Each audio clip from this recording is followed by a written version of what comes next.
Hello. Hi. Oh, hi. I'm poked and therefore responding. I'm not just checking my phone, I'm getting my notes, which I guess is a form of checking my phone. Hello, everyone. Welcome to this episode of Radio Free Golgotha, which comes to you celebrating an angel very close to my heart and the heart of our very special guest, Vanessa. Hi, Vanessa. Hello. I'm kind of indifferent about him. So. Well, there we go. You can be you can moderate us back. He can hear you. Not if I... Anyway. Okay. Yes. Welcome to the feast of Saint Angel Raphael. That's always strange. In Spanish, Right. It makes sense. Oh, yeah? Saint Raphael is just saint. Right. But anyway, to the Archangel Raphael's less than publicly celebrated feast day, but still okay according to the Pope, if you're not doing too much. Oh, really? Yes. I didn't know that there was restrictions. There are, yeah, there's like how much worship is too much worship, or how much veneration, for being technical. But yeah, it's the 1960 calendar, so it was abolished in Vatican II, which is why a lot of Latin America still uses it, because why pick up a book since then? That sounds really bad when people don't know my sense of humor. Okay. So October 24th, the feast of Saint Raphael, as distinct from Angelmas and Michaelmas being the conglomerate feast day. We have a few things in store, supposedly, maybe. Raphael as the feast day, lavender as the plant, Labradorite as the stone, the mineral, the feldspar of the day, the Chariot arcanum, possibly looking at Hildegard of Bingen as a historical magician, partially to kind of sidestep the fact that we didn't do her feast day justice this year and hope to return to it in the future. Yeah.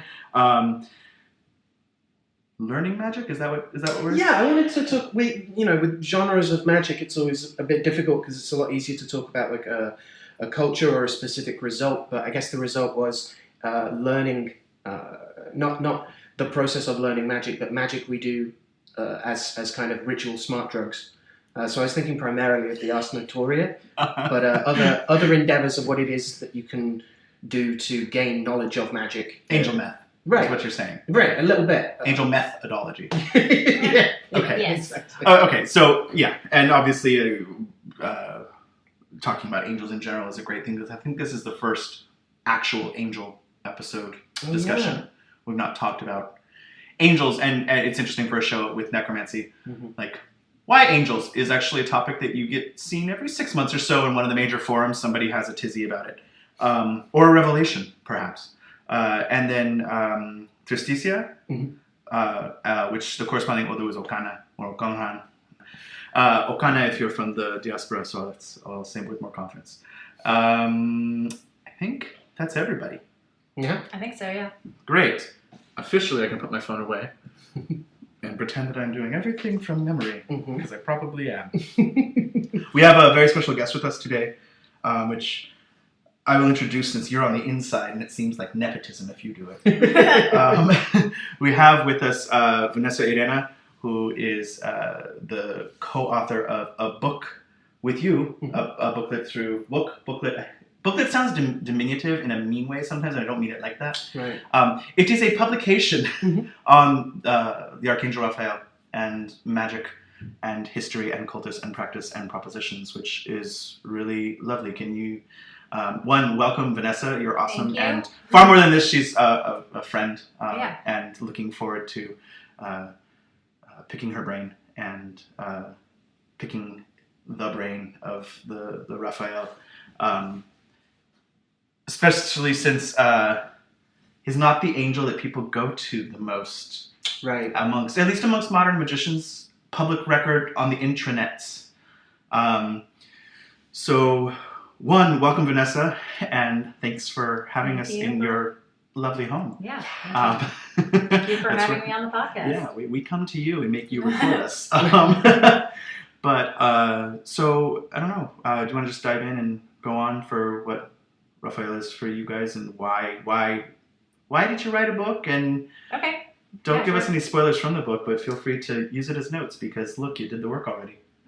Yeah, so basically, well, for me, the way the book came about was I had been sort of doing a ton of research into Raphael on my own, just for my own practice to kind of deepen my relationship with him.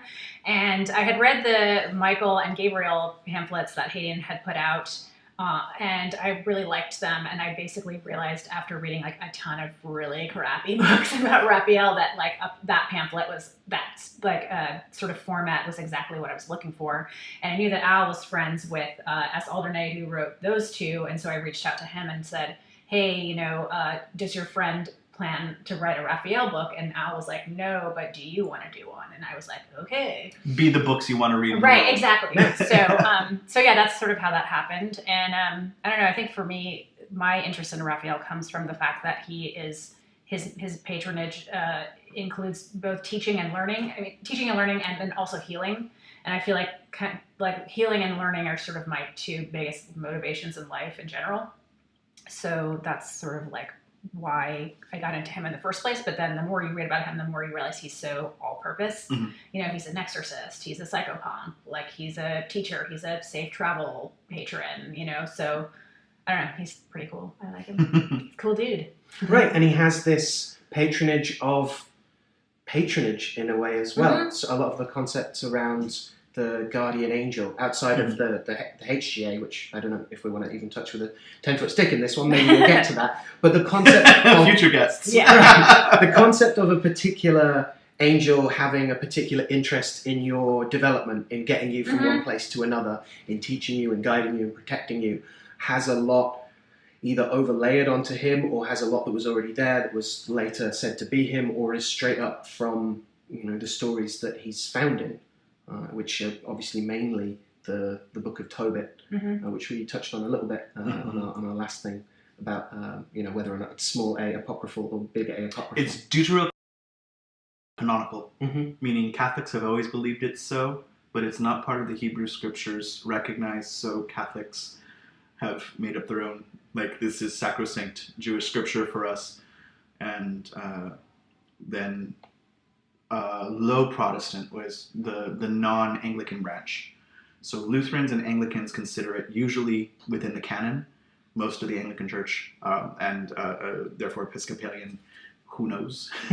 But the low Prots generally know who is this, and Raphael therefore is not mentioned in the Bible. Hinted at. Yeah, not by name. Not by name, but hinted at in John, like 5:4, I think. Yes, the fountain. The fountain angel. And then I also find the overlap with, for me, my knowledge of him goes more into Iberian lore, which overlaps with Muslim lore, and the overlap that Israfil is either Raphael or Uriel or these other things. Right, but because he's the trumpet. Exactly, and Israfil is already such a major angel. It is the angel closest to God. And in the West, we have Michael as this. We have this kind of version of him, and in some Protestant theologies, Michael is the heavenly Jesus, which is a whole other interesting thing that plays up there. But Israfil is like that there is a human on earth who is like him at all times. The Cthulhu that is presently incarnated. There's always at least one on the planet whose heart is likened to Israfil, who will blow the trumpet at the end of time. But in the West, that is often Gabriel. And this kind of flowing between all those things. But definitely, Book of Enoch lists 4 of being the ends of the earth angels. And so you have him paired, Gabriel, Michael, Raphael, and Uriel, and in Muslim lore, Israfil and Azazel, replacing those two or being other names of those two. And also in ceremonial magic, gets heavily put as an angel of air. Yes. Right, in the East usually. Right. So that's kind of most people's first exposure is as part of a foursome for this rite that you're then doing before anything. And I feel like, I don't know, the LBRP. Or from listening to Kate Bush. Right. Lily. Yeah. Ah, glorious. Or, is it The Devil Rides Out, where they pronounce it Michael, which is lovely, especially in comparison to all of the Hebrew stuff of trying to make it not sound like the name of someone you actually know. Right. Mikey! Right. It has to be me. Yeah. Vibrate all those lovely syllables. So I like how it overlaps between, as we say, the idea of a guide, both physically on the earth through journeying and safe travel, and a guide through the travails and travels of health and ensuring that blindness is cured, and in curing blindness also exorcising the demons of blindness, and even into some things that look a lot like settling a troubled or vexed mind or imagination or soul.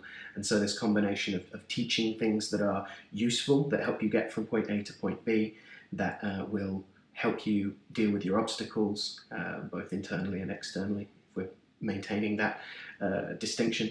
And that this all kind of culminates with this particular medicine of God, this healer of God, God's doctor, that kind of thing. And then also like through curing Tobit's blindness and like his association with sight, and then obviously that has a ton of magical implications as well. Both like clear seeing and clarity, and then also even divinatory or dreaming or whatever, prophetic visions, that sort of thing too. Which seems to be the standard of that same foursome cropping up in scrying exercises from at least the late medieval period in Europe.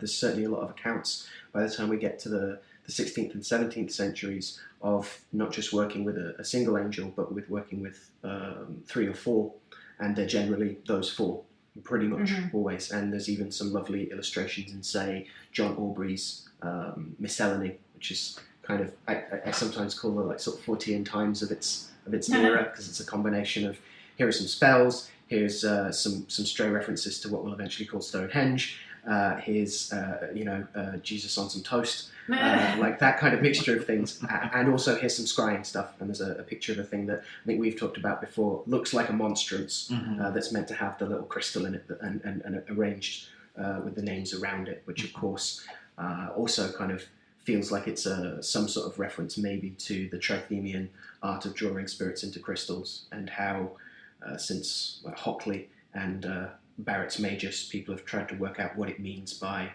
a stone with a band around it, and is the band, is it vertical or horizontal, and there's the picture with it, but the text is far older, and where do these things, how do they, at what point were they amended, or at what point was some received word on how to do this thing from Trithemius onwards included. But yeah, you get my At some point they should just try it out.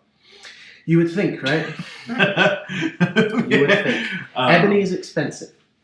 Well, most things written in the literate classes books might be expensive. Oh yeah, it's not an excuse. Pine, I named the ebony, is always, a convenient shortcut. I was random thoughts of the 3, because the 3 biblical angels, as they're referred to constantly in Catholicism, because those are the only angels we have names of. And so they therefore represent all angels, which, the greater feast of Michaelmas and Angelmas is that commemoration, but to have Raphael have his own feast day, which there's actually another as well. Oh, I think it's in Spain, early May 7th, May 6th, May 7th, something. Footnote. Of Raphael appeared and did some things, and also the connection to as one does. Michael appears in Italy and Raphael appears in Spain, and there's a big history of with Spain and Portugal's kind of sending ships out into the New World to explore, of naming the ships for Saint Raphael, of having small statues of Saint Raphael with them that are actually viewable in museums. When the ship, I think it was Magellan's ship, rounded the Cape of Good Hope, they put a pillar there in the name of Saint Raphael. Like, it's just this constant guide that's going there. Plus, I think the overlap there was the easiness of his symbol is a fish, and you're on the water. Is also something there, even though it's the fish gall that is the cure for the blindness, and then the fish heart and the fish liver to cure over burning coals, to bind. That was to drive Asmodeus into Upper Egypt, and then that he bound him there. Yeah, so fish is important apparently. Yes. And then also him obviously being a safe travels, patron. Yes. That makes sense for. Well, then even the traveling on rivers and ships being such a treacherous, the winds of God that Totally. drive you at sea, and you don't know which way it's going, and there's this weird overlap between, again, air, and its modern ascription to Raphael and these things, and Mercury, patron of travelers, and all these things is interesting. Speaking of Mercury, we get to slightly divergent grimoire traditions of where we find Raphael, and the Heptameron tradition, if we can call it that, ascribes him to Mercury and to Hod eventually, and the other, the Sworn Book tradition, has him That's the sun, right? do swapsies with Michael, as found in the Sun and eventually Tiferet. So there's this swapsies going on that I think is interesting in terms of the Sun being eventually more associated with finding your patron angel, being that point between human and divine, being the middle point between the cross and the circle, and having that access to one who shines on it all as a patron of your patronage. It's interesting to take on the medicine that you need in order to keep going on your journey, and the concepts of what health are, that health in a modern context does, and we talk about this quite frequently, but that health of the body is one thing, but health of the spirit, health of the mind, health of the emotions, these are all health of your monetary life, health of your emotional life. Right. These different things are things that can be healed, and that in our natural state as children of God or people, or in things formed in the image of God, that blessings should be flowing. And it's almost like seems like Raphael seems to try and restore the balance in that mercurial way, the quicksilver thing of like trying to figure out how to put the gold atoms back into us, which is interesting that Mercury is the transmission there. So yeah, for sure. I mean, the Heptameron lists the angels of Wednesday and Mercury as being primarily about transmutation, and specifically turning things in bodies to other things, which to me feels very humoral in terms of the way in which, the humans themselves can be transmuted. Most typically negatively, because that's the way that approaching it pathologically is what you do when you're living in a vale of tears.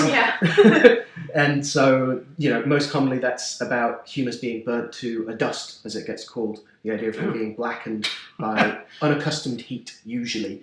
And it's often used to explain things that look kind of like what we might relate to either like bipolar kinds of things or post-traumatic stress disorder. The frequent example is soldiers who are instantly far too angry about things and then fall into this kind of funk or catatonia.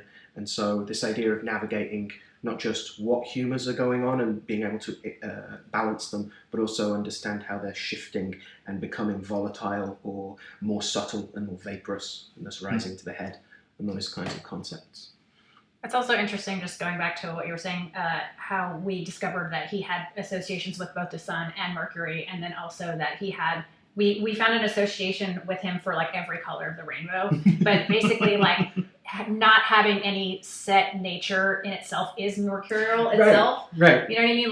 Like Mercury is like all the colors of the rainbow, or like not really having any like true definable qualities is a mercurial. Right.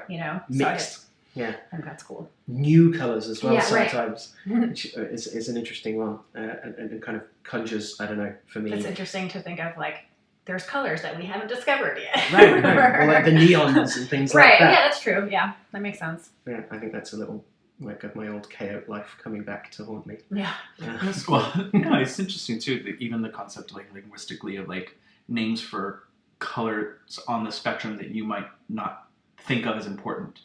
That someone who lives in a lush tropical environment might have 14 words for green, or whatever it is, that there's going to be a development, and the difference between, it evolves past light green and dark green. And it was the traditional craft Crayola set that was going around that's like paler than bone white, and like darker than your darkest nightmares black, and like things, the blood falls on the barley red, like things like that. Like, okay, that's a very...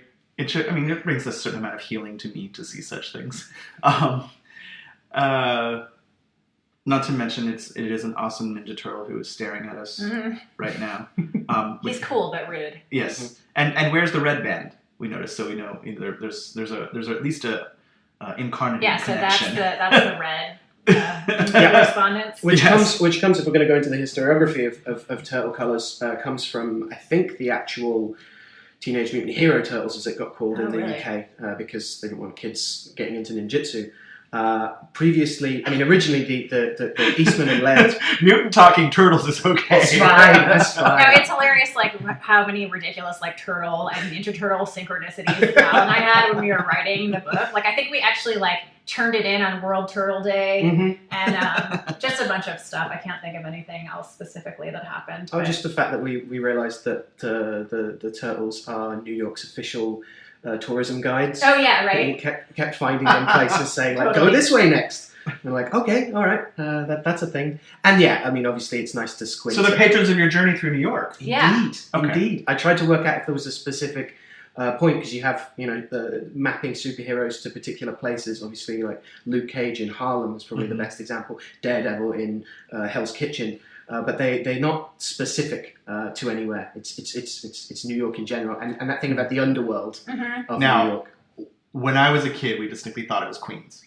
Oh yeah, very much thought it, because it was like just the most multicultural place like in the world, I think. So it was an interesting thing of like this, because Little Japan in Manhattan is all of a block. So like if we're gonna go off of what this hero turtles are, and they're that's fine. They can be Ninja Turtles. That was a blip. No, I don't want to set off the Queen. Got to protect her emotions now that I have an in. She'll get another corgi. Fairy dogs. Of course, the turtles are originally named for painters, but still, it's something quite interesting that Raphael. Well, I'm sure the painters were named after the angels, though. Quite possibly. Yeah. Being Catholics and all these good gay Catholics that most of them were. Yeah. They were all red in the first colouring of them. Oh, the Eastman and Laird comics are originally black and white anyway. And so then when they went Raphael is colour, like the OG. Yeah, in a way, yeah. They were like, well, you'll know them because they're holding different weapons. And you shall know them by the bands they wear. Yeah. You know them by their actual personalities. Like, nah, can we colour code them a bit better? Which I think that was the right call. Yeah. I feel like Donatello was totally like the pizza party person, if I remember correctly. But Michelangelo is the hedonist, really. I've gone through way too many derivations. I mean, this is a great permutation. Go for it. Human theory to the four of them. Do it. Right. So you've got Donatello as one. He does machines. I believe that's his epithet in the theme song. So there's melancholy qualities to him. Raphael is the hothead, very choleric. But that then means you've got Michelangelo or Leonardo as somewhere between which one's the phlegmatic and which one's the sanguine. And both of them make a pretty good sense, but the idea of where does leadership come from when you're doing that TV tropes classic, like what they call it, the four-piece of various different ways that you can apply humoral theory to, or at least use popular culture to get a sense of how the four different forces interact with each other. Sex in the City as another example. Wow. Oh yeah. That wasn't a complete discuss. That was just a randomness. Yeah. That never would have Stop considered. being such that. a Miranda, Jesse. Or I Isn't she running for I haven't even watched the show actually, so I don't know if he's that even means to be a Miranda, but whatever. Probably. Yeah. I think we're all Mirandas on the inside here. Okay. What's Splinter then? Arguably the spiritus that unites them. That's what I'm going for. Yeah. As a rat fanatic here. Yeah. But it's like the Gilligan Island theory that we've talked about. That each one is a deadly sin, and that the skipper is both anger and gluttony, and Gilligan is in fact the devil, which is why he's in red. The rest are actually pretty easy to figure out of lust and envy and pride and sloth. Mrs. Howell. All the way. Anyway, okay, so back to Raphael. Can you speak more to Raphael as patron of pilgrims and travelers? Because this is, in the Catholic mindset usually, modern day, Christopher has kind of risen to the one that people name drop as the first thing. It's like, who's the patron saint of travelers? Christopher. Michael as a patron saint of people who are traveling for work or are taking on a duty. Soldiers, paratroopers, policemen, firefighters, anybody who's defending others. But Raphael specifically, what is it that speaks to traveling and travelers? Well, I think it comes directly from the book of Tobit, because basically the story is that Tobit is a man, and he's hanging out one day, and like a bird poops in his eyes, and so he goes blind, and he's like he can't work, and his marriage. It's not always good luck when that happens. Yeah, apparently. his marriage is falling apart, and like he's poor and stuff like that, and so he like longs for death, and he like asks God to end his life basically, and at the same time this other lady who's like far off is also begging for death, and so God, instead of like answering their prayers, sends Raphael to Earth. And so Tobit basically decides to send his son Tobias to the foreign city of Medea to get some money that Tobit had deposited there to like save the family or whatever. But he doesn't want to send his son alone. And so he sends Tobias out to find someone to travel with him, to help him get there safely. And so he meets a man calling himself Azaria, and who's actually Raphael in disguise. Azaria, who's the son of Ananias, right? I just remember the name being so lovely. Mm-hmm. Yeah, totally. And Azaria claims to be his kinsman and said, "Oh, I'll go with you," And so, so Raphael protects him throughout the journey. And at one point, Tobias is fishing, and he sticks his foot in the water, and a fish tries to eat his foot off, and so Raphael instructs him to catch the fish, and then that's where they get the medicine for the eyes and all that stuff. But so he protects him on the journey basically, and then gets him back safely. And then at the end, he's like, "Surprise, bitch! It was me all along." Pulls off the mask. Yeah, right. Yeah. So and then also he also guides Enoch around in the book of Enoch as well. He brings him to the Paradise Tree, I believe, and then he also shows him the underworld and stuff like that too. That's not really a protection thing as much as he's more of a guide in Enoch. But in this one he's actually goes with Tobias and helps him because he's his young son or whatever. So I've seen also some homilies and things like this that are specifically talk to the virtue of having children, and that salvation comes through your children, and they look to the book of Tobit as an example of this, that salvation comes through. You've lost all hope. You don't, I have nothing left to live for, but okay, I've made some plans, and I'll send my son out, and that God helps through the son. Mm-hmm. So it's this kind of interesting thing of the advocacy for making babies. Mm. Not the act of making babies, because that's sinful, but making babies themselves. Mm-hmm. It's the book of Tobit that's often one of the quotes on love that gets used. I looked at the statistics on how many weddings use that love quote. It's also from the book of Tobit. Mm-hmm. So that sense of going out on a mission for something, and specifically to heal. Well, you mean casting a fishing rod and the hook that grabs it and takes the...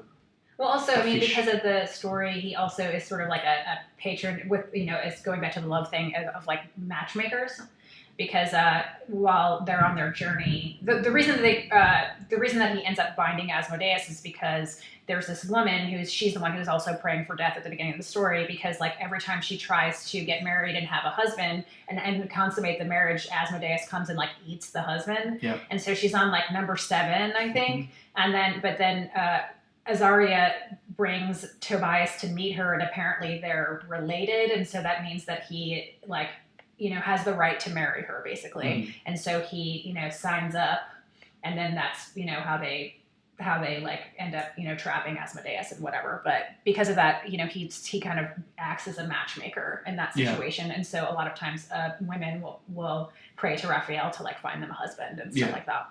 I think that to the throwing of the fish parts on the coals with making him flee to Egypt, and in the note that sometimes it's mentioned that Asmodeus is strangled, which I find interesting because cutting off the air. Oh yeah. And again, just the way these types of things work, of how many connections to existing things can we already... And then also using incense to send him away. Choking something and it can no longer breathe in the room. Right. Also makes sense by extension of anybody who's used a little too much sulfur in their martial conjuration incense, perhaps. Mm-hmm.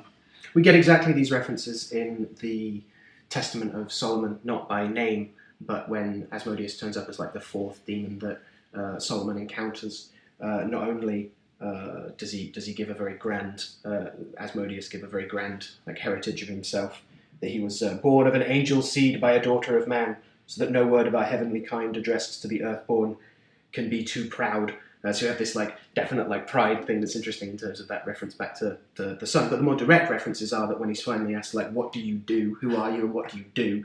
He's Asmodeus amongst mortals. I have many names. But his business is to plot against the newly wedded so that they may not know one another.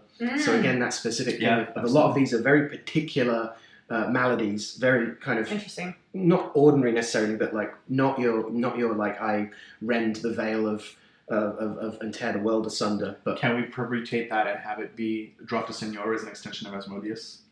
Of like, I interrupt your carnal knowledge by an outside lord coming in and claiming dominion over the wife type of interest, because he has a royal inheritance because of what we're talking about of angel blood / demon blood, of being a cambion and being the offspring of a Grappa Malat by some accounts, and sometimes LLT, who he sometimes also marries, very, as one does. But the unrecognized or unfortunately having to be recognized son of Solomon, who he replaces on the throne. Yes. And pulls a full switcheroo, doesn't he? Yeah. And like throws Solomon like many leagues away, and Solomon has to like walk home. Yeah. And then be like, this guy, like, which one? Like someone's holding the gun, like, which one is it? Yeah. Absolutely. Yeah. No, it's an interesting one. And the principles of foundation that happen for him as kind of weird, apocryphal things of Asmodeus being not only like weirdly labeled the demon of lust, which is, we know the origin of that, or at least when it first appears, but older than that being perhaps just wrathful entity, a deva of, and going through the Persian, but then modern Jewish scholars saying, no, it's not Persian. It didn't come from that. Don't try and, it is this other thing. I love that when we argue historicity, and how that goes and how it changes, and like, is this really what we want to spend the next 2 hours arguing right now? But that Asmodeus, Asmodee, and he has a bunch of other SH names too, who sometimes one of them is his father, if it's not Solomon, and it goes back and forth because he's the stone demon. But that gets very built up in post-paperback occultism, let's say, of being, because of the woodcut and the way he looks, and this very threatening ruling figure that is known to be a child of divine blood of Solomon, and therefore of the same lineage of Jesus. That there is, since Jesus is from David's line, that there is actually this whole thing going back that is... There's an extra abomination. Yeah. It's interesting. Yeah. And now he's in the room, watching and waiting. So, okay. Anything else that stirs your toes about Asmodeus, or? I mean, he's one of the long form texts in by the time we get to the 72 as well, which I think just, again, to bang that drum, highlights that these aren't a single set of spirits that occur in one place at one time. They're mostly drawn from a variety of sources, from very, very old things that have even older and precedent, along with, as I've said before, like German bogeymen and things that look like fae, and things that spirits that seem to have cohered around particular murders and things like that, as well as a variety of sources from Canaanite and pre-Christian mythologies and religions and demonology, and so they really are, they're the 72 because that's where the list stopped, not because despite the Shamhamparash. This is exactly where I was going. Despite Dr. Or Shamporash, if we're right going off of that. I love that pronunciation. Okay, so it also, in that, because of the promulgation of Demon of Lust and things like this that does happen after it's the Subenarcha Deminorum that what first footnoted. But named as one of the ones that witches serve because of the overlap of lust there, and therefore a kind of catch-all demon. I do find the naming of demon or angel blood quite interesting, and if you overlap it with Djinn lore around the same entity which exists in Muslim lore, of Islamic lore that the difference between jinn and angel is more defined than it is in the West, where we're like, we have angels and everything else. What is a demon? And that Iblis is technically a jinn who was raised as an angel because of his amazing ability. And this is why he could go against the will of God, because angels cannot. And it explains the conundrum there for that. But that 10,000 years before men were created, there was a jinn civilization, and God saw one that was really beautiful and really amazing and raised him up as an angel and said, you are like an angel to me, and this is all the other things happening. But then to have the Agrapat Malat, sometimes said to be in the form of Bilqis or the Queen of Sheba, coming and being the thing that inhabits that and allows Asmodai to come in, is very interesting to me. And the distinction within most of the things you read on Djinn, am I right in thinking that the idea is angels are made of light, and the Djinn are made of fire, smokeless fire. Mm-hmm. Yeah, they're related, but they're both pre-existing from to people who are made of clay. But yeah, and angels are an extension of the will of God, whereas Djinn was the jinns were the first genie were the first go around of attempting a creation that had properties that were like divine nature, and Djinn coming from the same root as Jinnah of the Garden of Eden. So it's the hidden people, the hidden ones, which when you put it in that larger perspective, instead of just thinking of giant blue Aladdin lamp type of thing, anything that is unseen that you can feel in the world is a Djinn, and there are different races, they have different religions, and there are people who are far more adept than I to speak on Djinn, but it is a fascinating thing because of its influence, especially on weird folk Catholic Iberian things, which goes into the New World of like, why is there suddenly this thing of Azazel or Azrael being the angel of death, and like if you go into Franco's tomb and there's Azrael like standing there as one of the primary 4 archangels, and you're like, okay, this is not what I'm used to in Catholicism, but that's interesting. Let's continue along that stream. We get similar stuff with Paracelsian things as well about elementals. The idea that they're not just waiting to turn up at your right. That the whole world is not there to serve me. Right, imagine. No, that they're getting on with their day. The earth elementals are living in the chaos of earth. That we would have walk through the chaos of air, and that they're getting on raising their kids and taking them to school and raising elemental sheep so that they can like knit elemental textiles and make elemental clothes and things like this. And they're doing their own thing. And I mean, for Paracelsus, it's interesting to see the parallels or contrasts with Djinn business. That's the crucial reason that you would maybe come across them and maybe convince them to work with you as a magician, is that they kind of have souls, but they definitely don't have Christian souls, but they might. But they want to have sex with you so that they can have halflings. They can have children, children with souls. So they can make tieflings. Yeah. So don't fuck them. Basically, is my advice to you. Right. Oh, and if you go into Djinn lore, there are distinctly people who have Djinn bloodlines, and like Bilqis, or the Queen of Sheba, who is said to be either half Djinn or all these other things going on. You can tell from the eyes that a dark ring around the eye signifies Djinn blood, and other things of the nature that what is it? When you're going to perform a magical operation, that you announce to the Djinn in your house, I am going to do something really obnoxious to you in about a half hour. So I'm giving you this chance, perhaps go for a walk with your little ones. Come back in 4 hours. I will make sure it is hospitable again. To say, like, I'm about to do a major exorcism healing ritual on a client who's coming in, but to announce to those Djinn, because there are faithful Djinn, meaning Muslim Djinn, if you're from them, or there's Christian Djinn, there's Buddhist Djinn, there's Djinn that have converted to every world religion, because it makes sense in that way. There are also Djinn that have no moral code, and this is it's an interesting thing of the belief in the hidden ones for a Muslim is Quranic, so you cannot debate it. You cannot debate that Djinn exist. You can say that I don't speak of such things because I don't want to. But a Christian, oftentimes you get a lot of Christians like, yeah, angels, whatever, I don't know if I believe in those. This kind of picking and choosing of like what is canonical is interesting. But for Muslims, it's like, no, Djinn exist. They are one of the 3 races. So there's no debating that they exist and that there's hidden things in the world. You just might not want to speak of it. Like, I'll stick to what I can see and hear and know, which is the revealed word through Muhammad, and go in that way. That's similar to the Shadim, right? Yes. Yeah, exactly. The Shadim and Shadim, the 2 different kind of classes that might be very much related. Demons everywhere. I like the idea of having a care to their kids.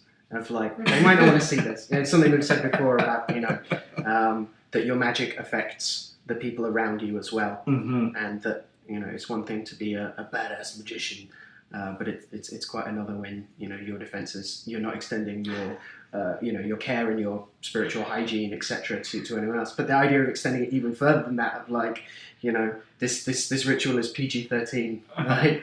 Or even the notion of like modern life, of what it means to have a room that you might be able to dedicate towards magic, or maybe it's your mattress shoved against the wall so you can do your 9-foot circle, and you finish your like depart to your sacred realms, and then you hear Barney playing in the next room because your 3-year-old is like, having to be entertained while you do this invoke the devil stuff, which is its own interesting reality check of like of imaginal mind, and this thing of like what we can go on. What was the? Oh, sorry. There was something that I was reading in preparation for today that was so interesting, with looking at Okana and Tristitia. There can be a lot of stock built up in presenting an illusory form of oneself, but illusion cannot sustain illusion. So you will meet the reality of the fall eventually. It cannot sustain itself. So you can think yourself grandiose. And if you are fortunate enough to be removed from the world enough that you can sustain it, but at some point you will meet the fall. And that is part of what's tied into that Odú of you can write checks that can't be cashed yet. But at some point there's going to be a repercussion.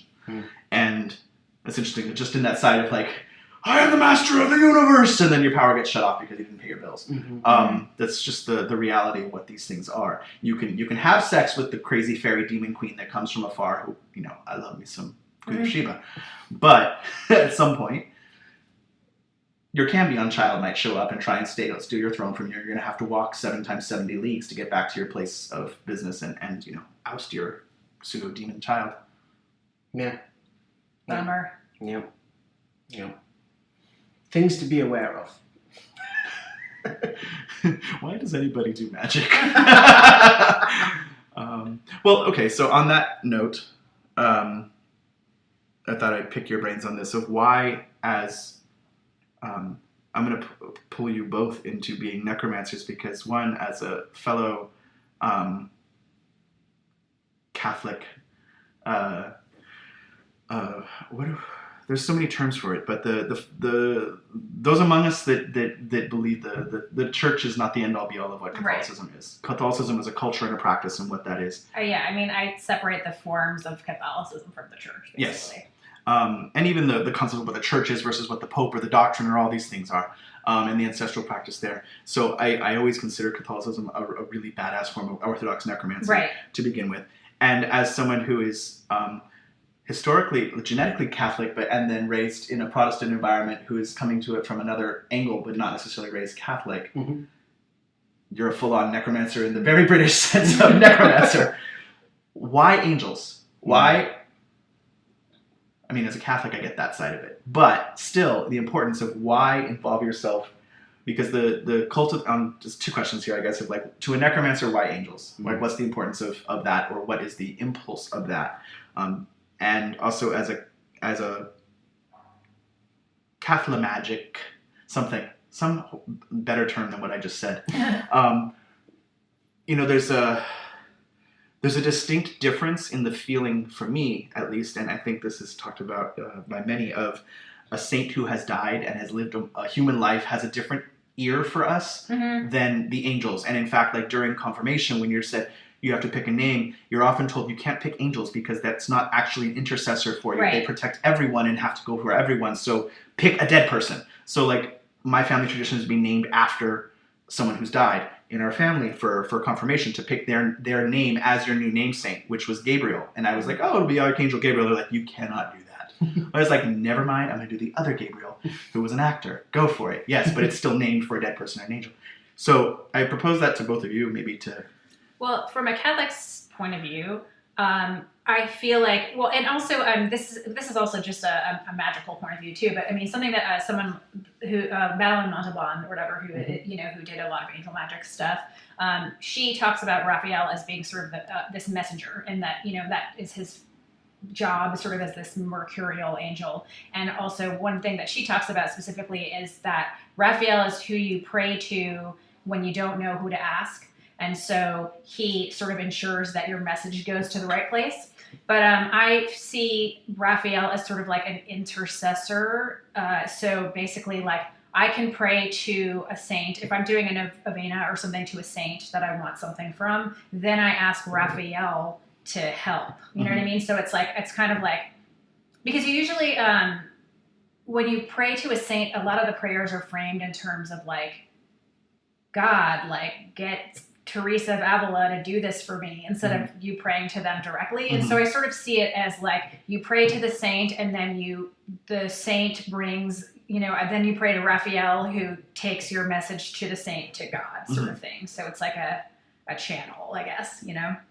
But then also, I mean, I guess from a magical point of view, calling on angels is kind of like bringing the big guns, I guess, especially if you're like working with demons and stuff like that. If you want to bind a demon, you can call in an angel to like help you, or to bring more authority or power to your working, you know. Especially since, you know, Raphael like specifically has this, you know, history of binding demons as well, even though, you know, not just killing them. Right. Interestingly. Yeah. So, I mean, that's, you know, my take on it, kind of, I guess. Yeah, I think definitely the sense of bringing in an authority that's not yours. We get an interesting example in, haven't talked about this in 2 seconds, the excellent book of the Art of Magic, where... Take a shot. Indeed. Take a shot. Cheers. Where, for a start, you have... It's squinty if we're talking angels, technically, because Saint Luke gets very involved, and the 4 evangelists, there are visions of them with wings, in togas and bare feet, around a golden 4-sided hill, and they're doing angelic type stuff. They're delivering messages, they're instructing, and they're told that, you know, after being evangelists, they've been kind of like leveled up in heaven. Exactly, it's the tour, and if you take the red stream, then you can go up the hill, and if you take exactly, it's definitely Camelot and Atlantis. The big deal in why you would bring those in, why you bring this angelic presence in, is clearly laid out that Humphrey Gilbert, the operator, as opposed to John Davis, the scryer, is categorically told to stop swearing at all these spirits, even these, like, you know, categorically unclean spirits, the demon princes of Oriens and Paimon et al. And also, you know, a variety of other spirits that turn up in other grimoires categorically as unclean spirits or even devils. But he's constantly the boilerplate maledictions. He often jumps straight to malediction, like, do what I want, or you will burn in this hell. This saint will never speak to you again. This saint will, like, you know, steal one of your socks. This saint will, you know, etc., etc. Like, just lists of horrible things. Who are you going to pray to now? Right. So there's some restitutionism in there, which is interesting anyway. But the idea is that he's doing this, and in the end, Saint Luke turns up and says, "Stop swearing so much. This is not making, you know, nice New Testament God happy at all, and it's working. But if you need to do that, you should just call me and some other angelic saints, and we'll come in and do that for you, so you don't have to." And what fascinates me about that is that it's somewhere between. And then, like, you don't have to do the sinning yourself, or whatever. Yeah. Because they're already, you know, being told they're going to be prophets, so they're already on the fast track of a particular kind of holiness. So they get the power with it, but then they have to be careful about the responsibility of it. And what I love about this idea of an intermediary angel, in that sense of not the one you call to call the demon, but the one you call to make the demon do what you want once it's turned up in the stone, is that it seems a halfway house Friends between... in high places. Yeah. It seems a halfway house between Agrippa's 2 modalities of necromancy that he lists, which are either you boss it around with the names of God yourself, which is what Gilbert and Davies are doing prior to that, or you make full-on sacrifice and worship it, which is like, they're both terrible because, you know, you shouldn't deal with bad spirits anyway. But that was magic, witchcraft. right, exactly. Yeah. And then you get King James saying, what's the difference between a witch and a necromancer? A witch worships the devil, and the necromancer tries to tell it what to do, which is again that 1 and 2, or 2 1, I should say.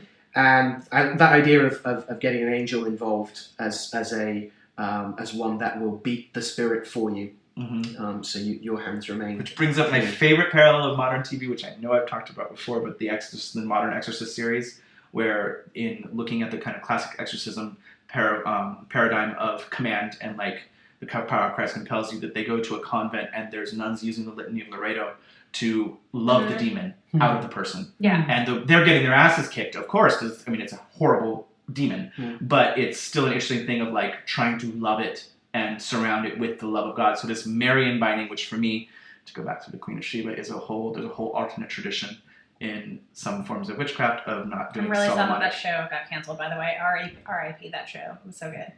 Did it really? Yeah, there was only 2 seasons. Okay. Well, I mean, the story does stop at a certain point, but It was good though. that the kind of Queen of Sheba route is to talk about go back to your kingdom, and there's a desert between us, and there are times when it is safe to traverse that, and there's times where my gates will be open, and there are other times where it's not. And I control my fortress just as you control yours, and I will not tell you what to do in your land. So go home. Here, I'm sending you on your way with good gifts. Have a good eternity. Talk to you later. Whereas Solomon's like, kill, mandate, push you into a stone. And as Asmodeus becomes a Djinn king after he's expelled, and so becomes one of the highest forms of the lords of the Djinn. And then remembering also that sometimes he is the child of Adam and Nama, the force of prostitution, which is its own interesting strangeness. Adam had a lot of children. His seed got stolen a lot. He didn't know what to do with those wet dreams. Like, gird your loins, children of earth. Okay. What is the paradigm where problems with doing things as you get older? I don't remember anything. Sounds like you need Raphael. It sounds like I need not only Raphael and my learning magic and my smart drugs, but the thing of writing magic of notes. But the process by which, right after you call the angels that you are meant to call the four princes of hell, which we talked about that whole thing of like if you raise up that the vacuum cannot be there, you have to pull something under you to sustain your trajectory, your rung on the ladder. And so there is this intrinsic relation between angel and demon here of like, angels all the way down.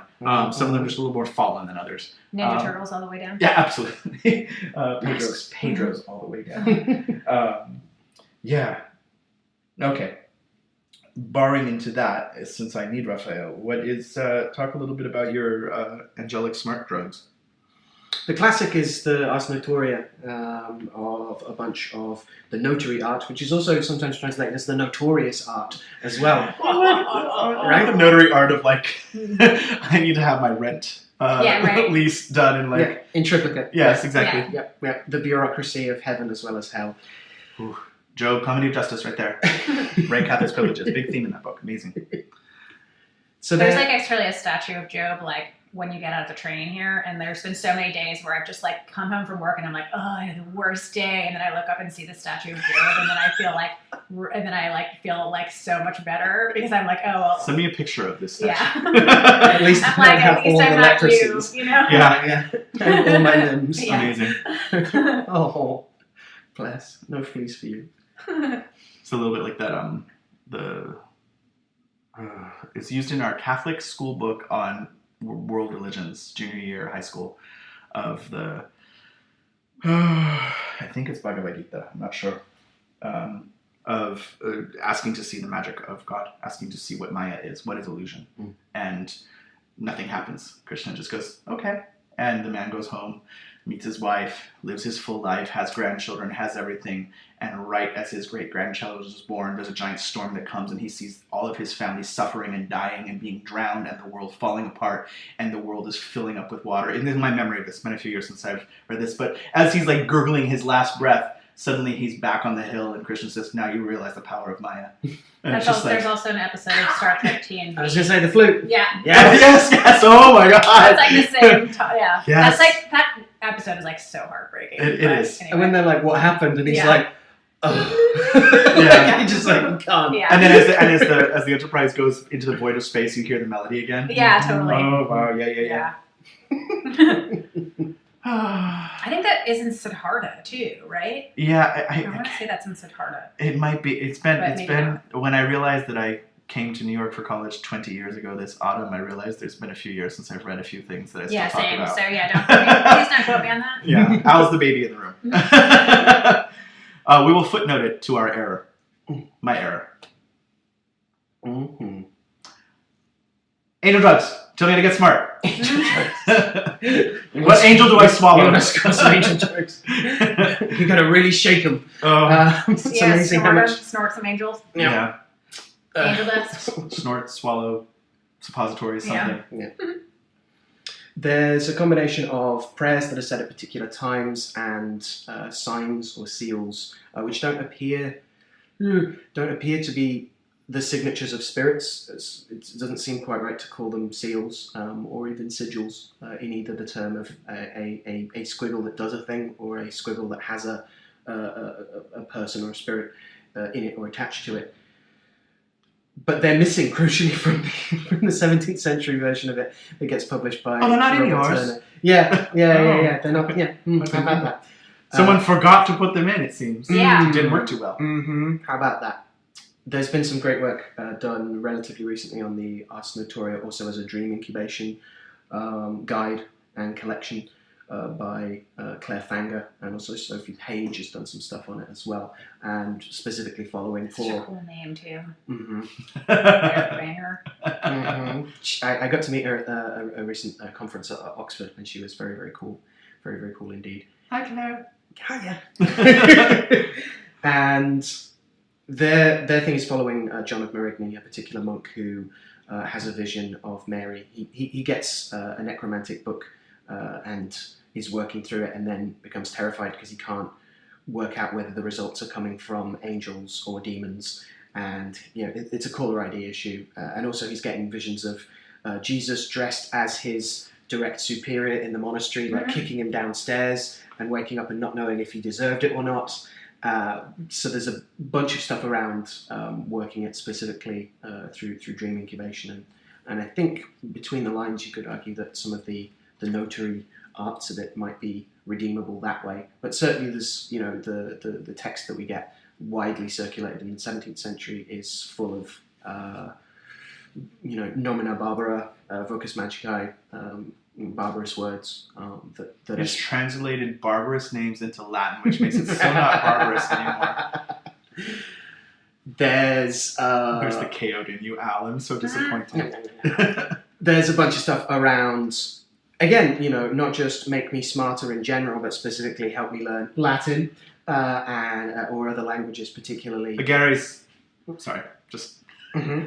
Well, it's interesting because then you have demonic permutations of like specific causes, where like helps you learn herbalism, helps you learn how astrology, many of them? The liberal arts. Yeah. Always the liberal arts. Yeah. Make women appear nude before me and teach me the liberal arts. Mm-hmm. Well, there is a whole school of thought that says that this was mainly being worked. The clerical underground was mainly students, and so the idea of like something to help you pass an exam, and then something to have the king's money transported from his house to yours. But how weird would it, or how accurate would it be if it was a bunch of people creating farce and using the language of scripture in order to create new demons that are humorous jabs at each other, and seeing what happens in like what was done in the early days of the internet, where you had prominent magicians specifically putting fake information out there to see it come back 3 years later as like, my grandmother worked this day. Trap streets, paper towns. Right. Yeah.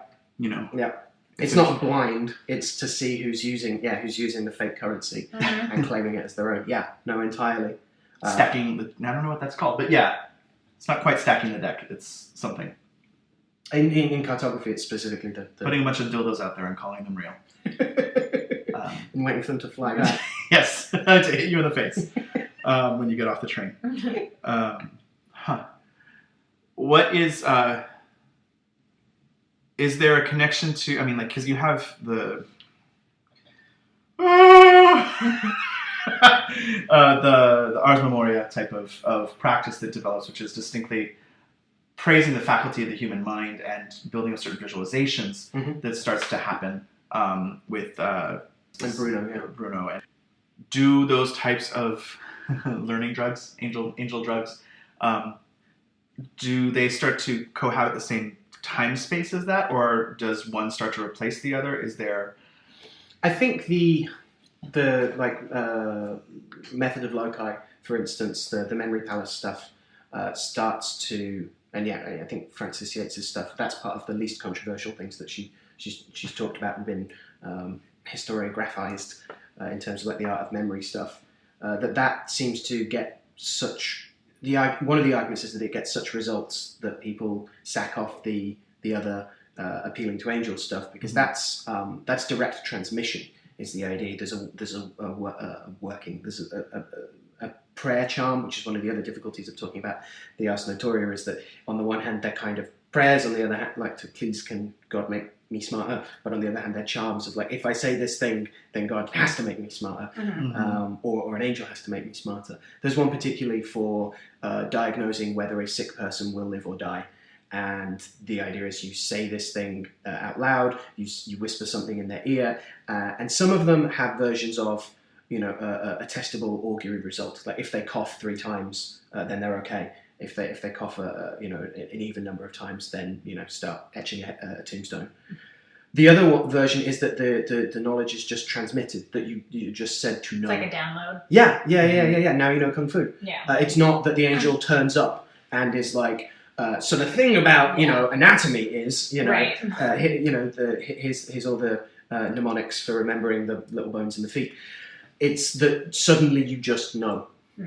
Now that works better for prediction and prophecy, arguably, than it does for whether or not you know the Latin word for something or you don't. But you do get all these fascinating endeavors where people are translating languages that they don't consciously speak. John Smith. Right, but I'm not just talking about glossolalia. I mean, I'm thinking of one particular religious sectarian of the Ranters called, technically born Thomas Taney, quickly changes his name to the Aurora John Taney. Wow. He's awesome. He storms Parliament with a rusty sabre, claiming to be the secret Pope, who is secret no longer, and also to rule Rome and Rheims and various other places.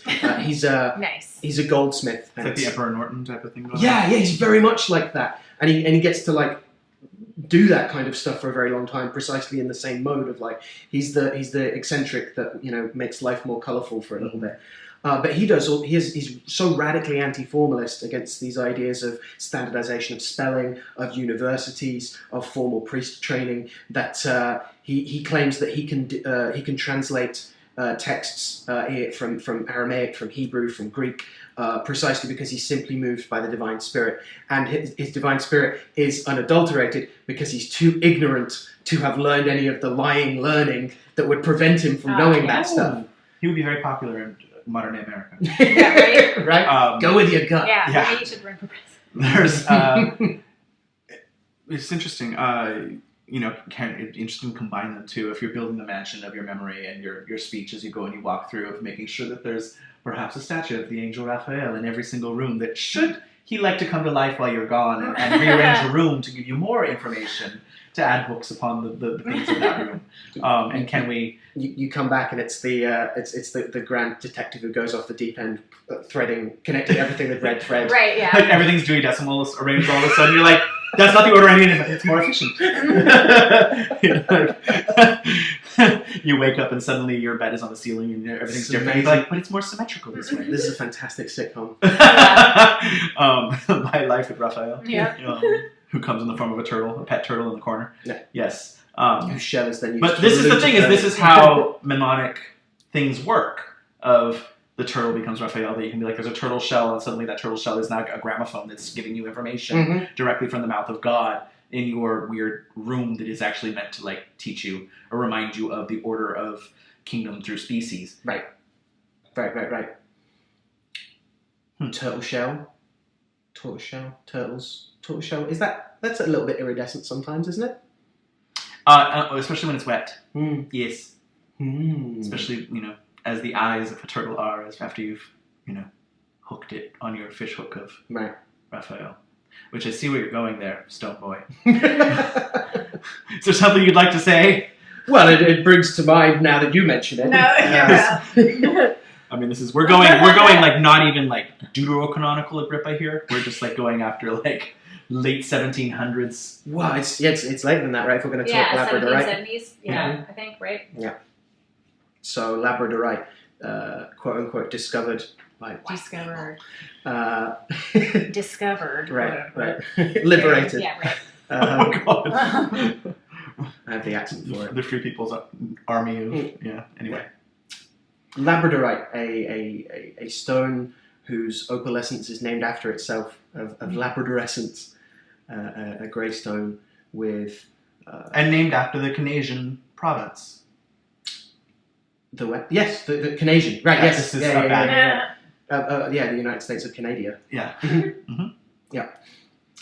Yes, found that particular place, Labrador, and named after it with a variety of the same kind of paragraphs, sometimes copy and pasted entirely on various websites about Inuit/Eskimo lore concerning the Aurora Borealis being trapped in the stone or being carefully secreted in the stone. If anybody knows the actual reference for that, I know, because it's like whenever those things get passed around and like on sort of like dubious New Age websites, I'm always like, it sounds like somebody took a written description from a New Age stone provider. Or like a GeoCities website from like 1997 or whatever, and then there's a chaos magic origin story of it that it is actually a Labrador that swallowed the devil and then he pooped out a Labradorite. Well, and that actually rules, and I'm going to go with that. Absolutely, and when you shatter the stone, when Jesus tried to shatter the stone to get rid of the devil's power, they just made more of them, and that's the source of all Labradorite in the world. That's amazing. Thank you, New York Chaos, late 1990s.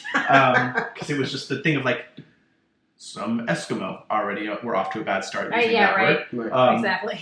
It's trying to free the Aurora Borealis and put it back into the sky, but he couldn't do all of it, and that's where the source of Labradorite. This feels like we're missing something. So if anyone knows the actual story there, if it provides more, maybe that is the actual full story. I don't know. It just feels really dubious when we can't actually quote it as anything other than GeoCities or Angel Fire. Yeah, totally. Angel drugs, Angel Fire. There we go. The gifts are amazing. Yeah. One of the reasons we wanted to talk about it, though, was that Vanessa and I, in talking about it, found that we both started working with it as a mercurial stone, right, or as a way of approaching those. And why would you think it was a mercurial stone based on its lack of inscription in any pre-1970s? Well, Jesse, because both Agrippa and William Lilly in Christian astrology attribute to Mercury stones that are multicolored, which Labradorite is. It usually is just gray. If you look at it, that if you turn it in the sun, it will sometimes turn like a yellow or a teal color. And then William Lilly attributes the color of, when he's describing the colors attributed to Mercury, he says the neck of a stock dove, which is a pigeon, and that's sort of like that gray color, but then it turns kind of a teal in the sun. The peacock feather kind of thing. I mean, and that has a very similar look. So, I mean, that's, obviously you could make a case for it being, under the dominion of other planets, but that's, for both of us, that was what made the most sense for us. Yeah. And certainly it also brings the wonderful thing about discussing something like Labradorite and classical inscriptions is that classical inscriptions come from observation of planetary influences and elemental influences in nature, not a book of correspondence that was handed to Adam. Right, exactly. So the idea of, for your mercurial observation, you are using this thing, and it will have a certain quality that is different than perhaps if you used quicksilver, perhaps less toxicity, perhaps bad New Age myths. But it's going to be, it's knowing why it is more important, or at least more interesting, to be able to permutate on it in the future. Right, instead of just, it's also a beautiful frickin' stone, and I could say that it's Venusian in that way, because it often is greenish in that way. It could be a royal stone, because, it is only through trade that I'm able to get it. I'm only able to buy it. It's not expensive, but it could be Jupiterian, because it has blues and other things in it. The darker versions of it are called Black Moonstone or Dark Moonstone. So it has nothing to do with, to me, for the moon, except for the changing face of the moon, which then I can say has everything to do with both the luminaries also rule stones that flash in the light. Yes. And it's described slightly differently. But so you can make a case for and certainly feldspar is such a boring name of its constituent, Totally. and Sam does have an article online of the ascriptions towards it, and is also pointing out the weirdness of like origin myths and things like that. It brought up one thing in reading Sam's article on the Digital Ambler of because it is a feldspar, that all feldspar's mythology or inscriptions are associated with it. And that's an interesting thing to be, that's a very modern perspective in that of backwards ascription, of that plants that are related in the same genus don't necessarily have the same properties. And it's an interesting thing to look at that too. I'm not trying to contradict Sam, it's just brought up an interesting question there. How do we approach... From the modern lens, going back and going, well, it's a silicate mineral, so let's apply all the silicate magic to it, which then, mercurially, that actually makes sense, because you have the knowledge now that it is that thing, so it can apply. Yeah.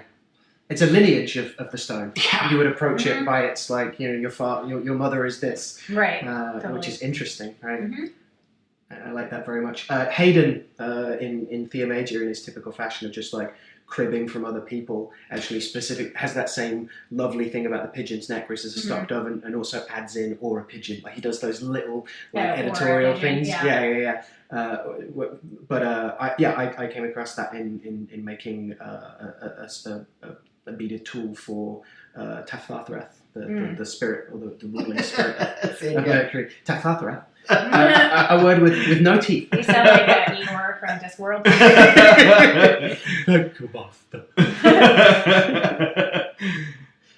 But yes, it seems to elicit some...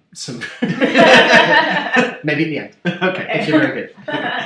It seems to elicit some very mercurial effervescences. You know, it feels fizzy. We were talking about. Yeah, totally. I mean, this is just obviously my own personal UPG, but I mean, the first time I ever got a big chunk of it, it felt like kind of like taking an Adderall in a way, like it was energizing in that same way. And so I thought that was interesting because, Adderall is a drug that you take to concentrate and to learn. Like, it's a student drug kind of in a lot of ways. I mean, that's not its only use, but it had that sort of energizing quality in a way that felt very airy to me as well. But that's obviously just my personal experience of it. But I mean, that for me personally, like, tied it to Mercury as well, and to Raphael almost in a way, because of that whole like learning, airy, whatever connection sort of thing. I have a deep connection with it for Dream, just because of the opalescent nature of it, and possibly also just because the chunk that I have of it from when I was like 11 has far more colors than other pieces that I see sometimes. So all possibilities are there, but you have to look in between things and shift the focus, which Dream-wise is such an interesting thing. And the association comes directly from later from a teacher that I had, who was very clear of like, here's a traditional dream lore, very Spanish Perennian things going on here, and here's what I associated with it. So then like selenite got brought in, and Labradorite, and it was like, felt very New Age in contrast, but at the same time, I can't not have the stones near this kind of practice or near to my mind in these practices, because that opalescence is there, and the selenite and the TV rock, the transmission, that there were a lot of chaots that love to use the TV rock. What is it actually called? It's a type of, I think it's a silicate, where you put it down on something and you see the words at the top level of the stone, which is believed to be a Raphael connection by many chaots. And this, I'll have to look it up. It's often just called TV rock in English. But if you have a piece of paper, it automatically looks, you can see the part that the light comes up, and you see it on the top part of the stone. I know what you're talking about. Yeah. Yes, okay. It does exist. Yeah. Thank you. Sometimes the alternate history in my mind. But all those things are interesting to me, like the recall, how to study opalescence in general. Like, it's not a color. It's a quality of light, and it's just, I was an art teacher for many years. And I ask kids what their favorite color is, and my co-teacher would be very adamant, like, if they say black or white, we're going to argue that they're neutrals. And I'm like, okay, but that's really like, still, what color card do you have? And you go, it's a neutral, it's not a color, it's white, it's a white card. It comes in a tube of paint. Yes, yeah. But that argument was like, metallics aren't colors, they're properties of light and color mixing. So this is a very heraldic thing as well, right? So it becomes of like, what do you do with copper? Copper is a mineral that is reddish. Like, what are you looking at with hematite? And is it red? Is it gray? Is it black? Green, You know, it's very difficult to figure these things out, and metal Or starts it's like to... if you're looking at like a puddle of oil, like Yeah. on the road or something like that. That's very mercurial. Like, Yeah. That's what I think of when I think of Mercury. You know? No, it's a great metaphor for all of that, and also with the opalescence, this acknowledgement of the layer and the interaction of your environment and your own light and the light of your ambiance between you and the substance that you're actually trying to look at is an interesting thing of Raphael being a intermediary of like the shining nature of light around things, which also brings to mind the talks of that David Smith has had about Cliffoth, that not the horrible dark tree of Cliffoth, but that the shell of something is the limits of its understanding, and that when the expansion of consciousness or understanding of something starts battering at that shell, it becomes Cliffoth Nova, it becomes a brilliant shell. The shell shatters and has a new container. There's a new shell outwards of it because there's a limit to that. And we're trying to eventually get to the point where it's limitless light. But the idea that we can bring that opalescence to something by trying to understand it to a point, and it will shatter the boundary between us and them, which is an interesting thing of what's the new Raphael, like who's the new accompaniment on the journey, which is what I was thinking of when you were saying that is so interesting of, it's not just traveling of like Michael, it doesn't ever seem like Michael is like on your shoulder in the prayers of Michael, like go do my work, go kill all my enemies and then make the way safe for me. But Raphael is literally appearing as like the homeless man who is walking with you that you don't really know, who like holds the door open for you, and like that might be God trying to help you on your journey, and he'll keep reappearing in these forms. And the idea of like the sons of Ananias, that it's a whole clan of like guardian angels that show up, and what that is, and the difference between like the kind of Kabbalistic take on that every blade of grass has an angel over it saying grow, and then it disappears, and then another angel appears over it and says grow, and that itself, there are angels doing that. Then we who are advanced blades of grass in that worldview have an angel that's coming to us like turn right, or just breathe, or just love yourself today, or stop the coffee pot from exploding, or whatever it is. Like that type of thing is an interesting thing of opalescence. Also hard to describe, but is this quality we can also get lost in, and we can get lost in that.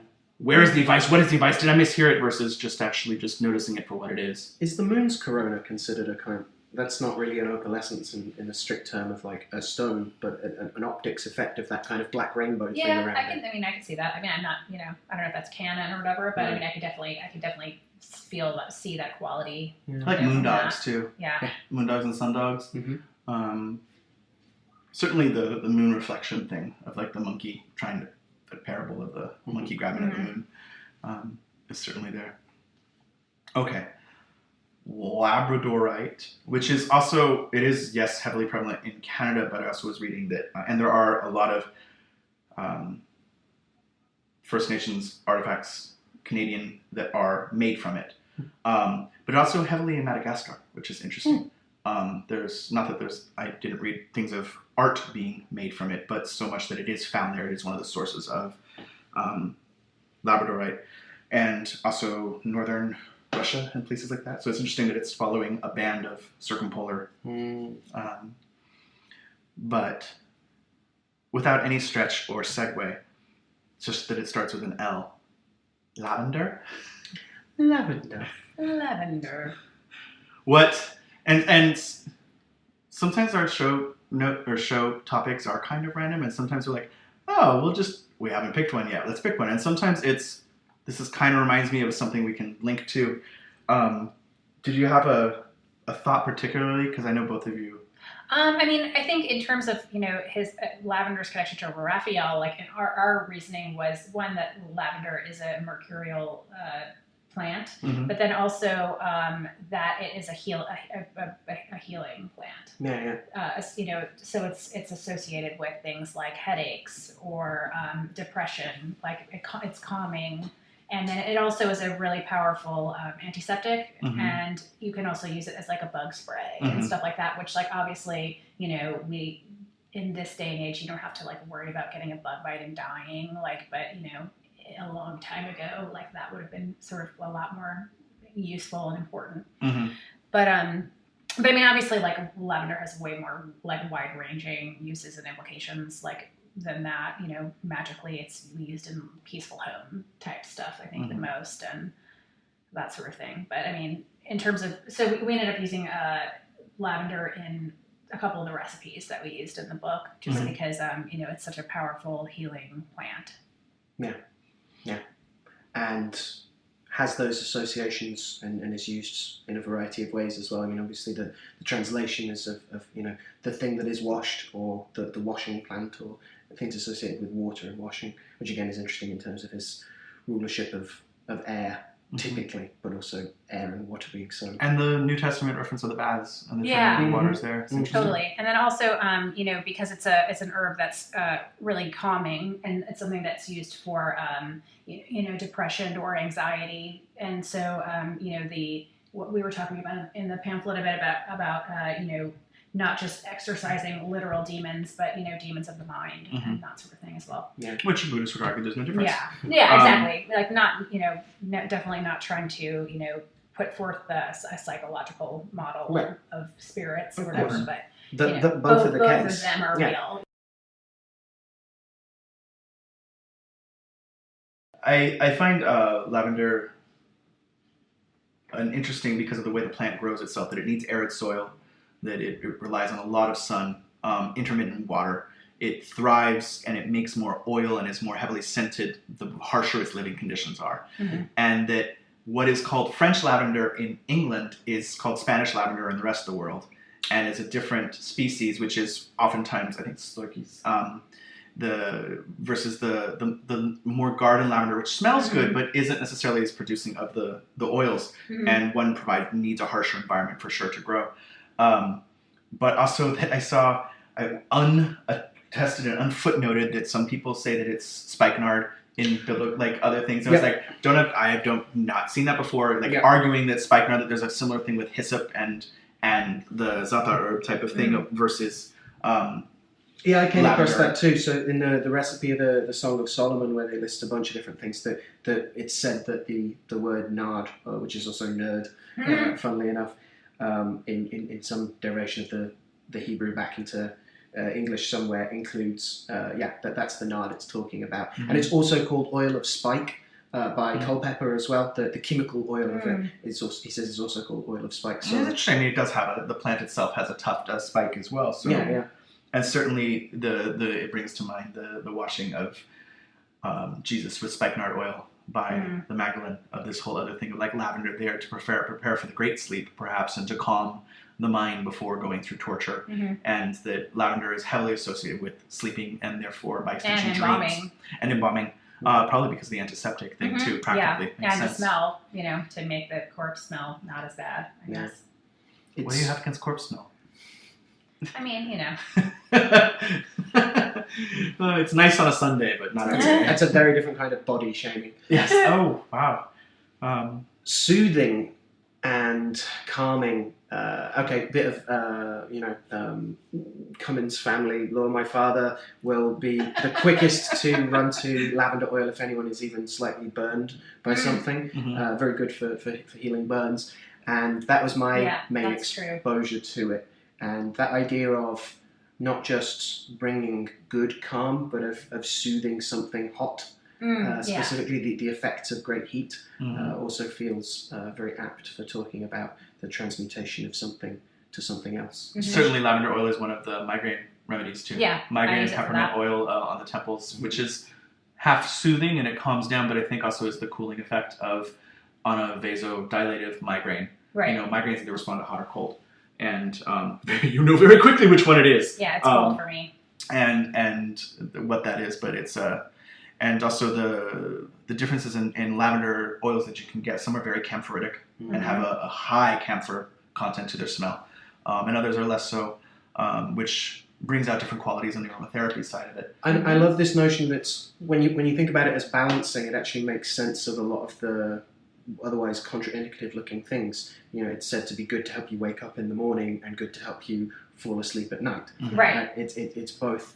It's found in plenty of love spells, but also found in spells to restrain lust, which is specifically given as a sort of subcategory of some kinds of peaceful home working. So it's because how do you keep everybody should be satisfied, which means a little chaste tree in the life, a little lavender in the life. Let's calm everybody's libido, which is also connected to rage, the red emotions of lust and anger. Yeah, It's it's also like used, I know, in hoodoo and stuff as well as something like that you put that you would use to sort of make your target more susceptible to things, because it's like putting them at ease, basically. There's a few origin myths too, because you get overlapping origin myths with rosemary, and that rosemary gets its color from the Virgin taking her cloak off after and putting her cloak on a plant, and that lavender gets its color from her taking baby Jesus' clothes and putting it on a plant. So there's a similarity. A mother-son thing. A mother-son thing there, and predicting the martyrdom. And rosemary's mercurial as well, right? And solar, and by some extensions lunar. Yeah. So we're finding the same kind of weird overlap. Interesting. Especially with the kind of Marian Jesus site. Wow. Josh White. I don't know. Whatever the adjectival form is. I find a couple of things that just as far as how to segue into that, because we're talking so much about folk use, but also just our own observations with lavender, and I want to make sure that we at least mention her because Hildegard is pretty freaking awesome, and I do imagine that we'll do a full episode to her in the future. But as far as a dead magician, I really like invoking a saint as a dead magician. We've done it with a few others, but I think Hildegard is quintessentially important. One, because this is one of the first prominent female historical mystics that we know existed, that we know was a visionary, considered herself a visionary, and the church stamped her visions as approved, and that she was the leader of certain convents.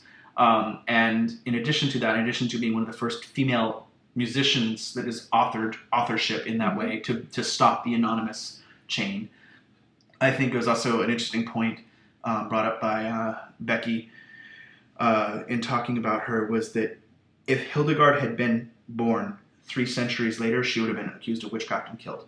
But witchcraft, for what it is and what we imagine it to be, had not been invented yet as a political crime to describe and taken these pseudo-Jewish accusations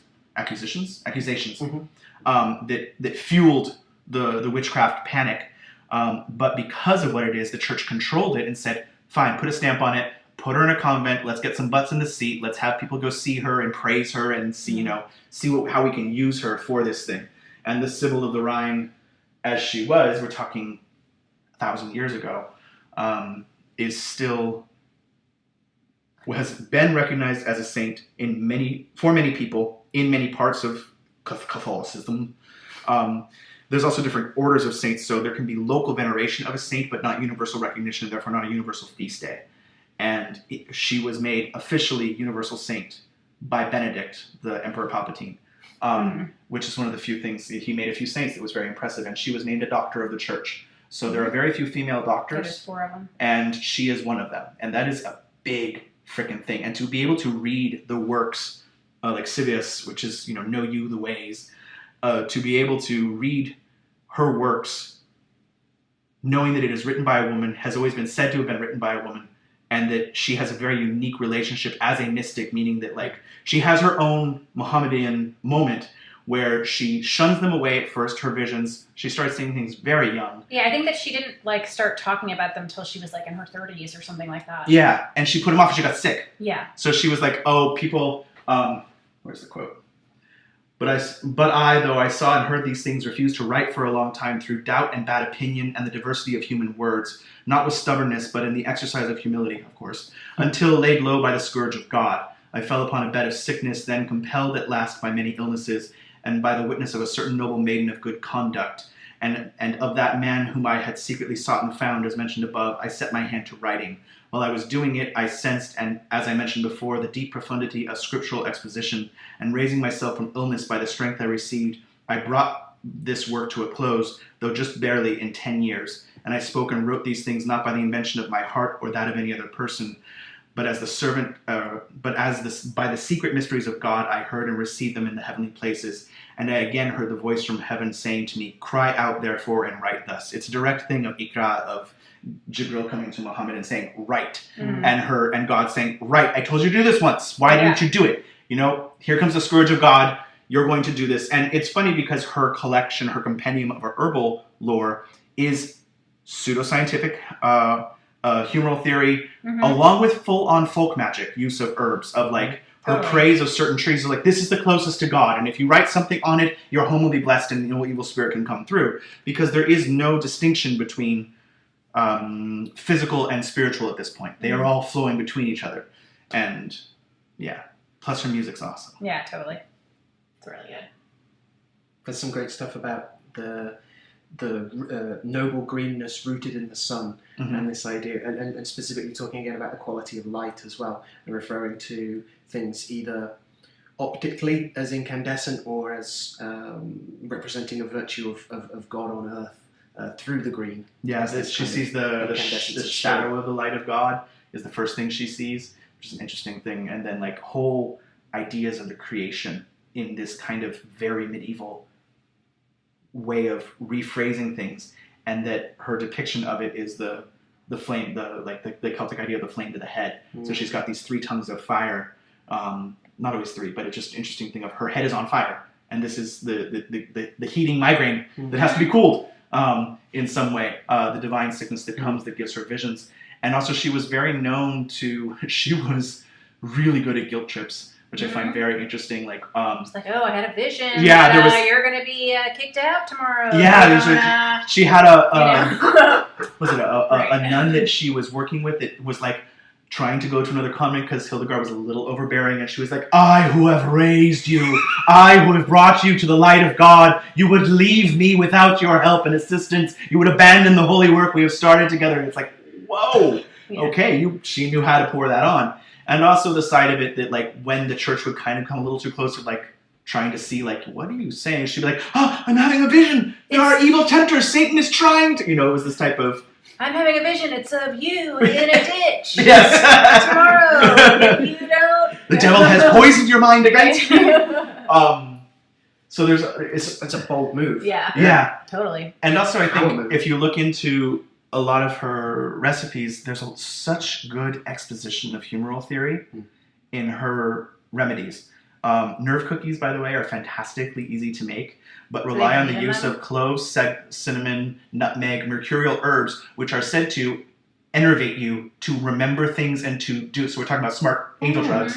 But we used to make them in a big batch and have them in the cookie jar in the kitchen when I was in college. Court, if you're listening, but relying just on mercurial spices to kind of raise you up. She was a big fan of quenched wine, of like flash frying wine, I guess, flash boiling wine, just a little bit, and was a big fan of different tree magics and things like that. The apple, of course, is its own horrible, strange world of magic in Catholicism. Yeah, but I think her September 17th feast day. Yeah, it was just passed recently. Which is just about a month ago. But I find her, as far as health-wise, you're going to find few saints that really speak to a written volume of like cures that trying to understand the universe and make sure people have it in their hands of how to live in accord with the world around them and experience the greening power, the viriditas, to heal themselves. And that's, I don't know, freaking love her. Yeah. For all her craziness that she is. I see some of her works in being either explicitly or implicitly compared to some of your boy Francis's as well, sometimes in terms of brother moon, brother sun, that kind of stuff. I think there was the rise of the like, because she predates him, but the rise of the written mystic and what it means to I think one of the interesting arguments of religion, when you have someone who's like, but religion is the root of all evil, and it's like, well, actually religion defines evil, so of course it's going to be the root of all evil. But also importantly, that religion has to cater to the mystics as well as the idiots who need hardcore black and white laws and how to cohabitate with fellow humans, to the people that know that those laws don't matter, which are the mystics who are having divine revelations because a leaf fell on their head in the middle of the forest at the right time and their spiritual eyesight is open to that. And how do you create something so broad? Well, you can't name everything, every circumstance for every person. But the intimacy of a mystic is inherently heretical. That you're like becoming Jesus and Mary yourself. And like the idea of, the concept of, you don't hear about it from monk side, that Mary is going to come and have sex with you. But you do talk about it with nuns, that they're going into the bridal chamber and that the bridegroom is Christ, and that there's this whole union with Jesus that women are able to achieve, that is the communion, the holy anorexics, the people who are having a union with Jesus that is not accessible in other ways. And then talking about you can talk about latent homosexual impulses that many people like to put on the church because of Jesus being the one that you are intimate with, as a male-run clergy. But that's a wormhole I won't open up quite yet more than I have. But in the middle of all that too, I remember it's either Spanish saint, I think it's Saint John of God, but it might be Saint John of the Cross. He had clinics and he named them Saint Raphael, always. His clinics were like the Raphaels. They like always, it was always Raphael's work. Interesting. Chariot. The Chariot. Swing low. Sweet Chariot. Which is interesting if you're talking about, it's Elijah, but not Enoch. But as far as biblical prophets and seeing the backside of God, I always think is this, whatever that means. That's biblical. I didn't make that up. But the Chariot is an interesting potential connection to like Labradorite and Opalescence, because the card depicts the Chariot at rest, but its potential is to move. And Opalescence itself is like this moving thing that's not actually moving.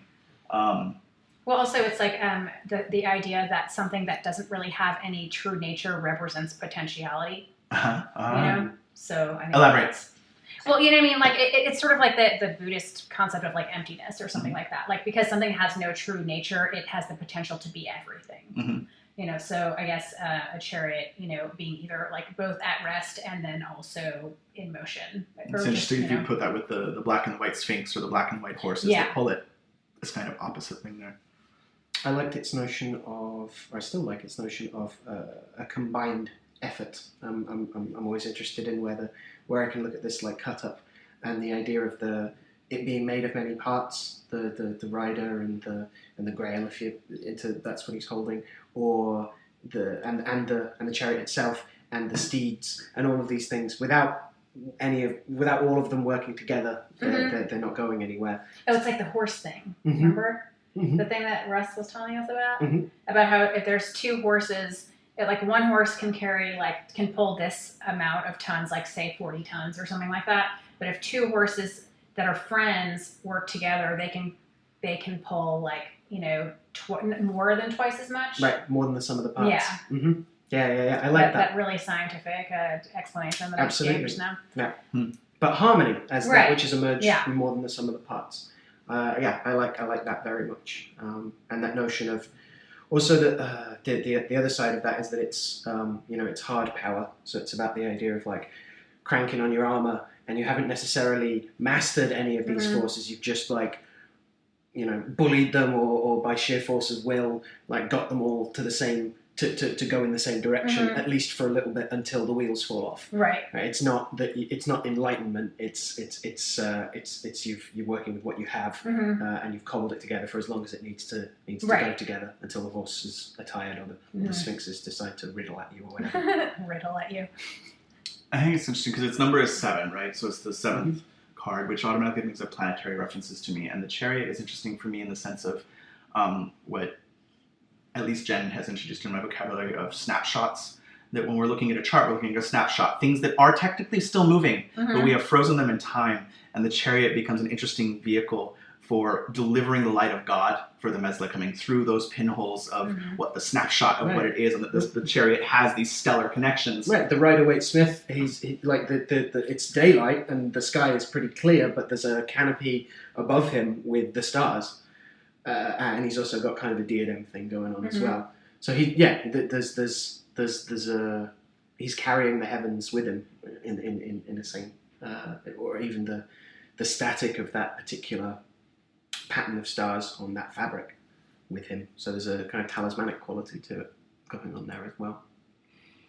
It's hard for me to not draw on the kind of Gurdjieff parallel of the stagecoach with the chariot, which talks about the horses, the driver, and the coach being metaphors for the different centers of the body, the intellect, which is driving, the passion that is the horses driving, pulling you forward, and the coach, which is the physical body, which has its own feedback, which in the West we often ignore the body and say that it's only containing the other things, but it is an important actual soul.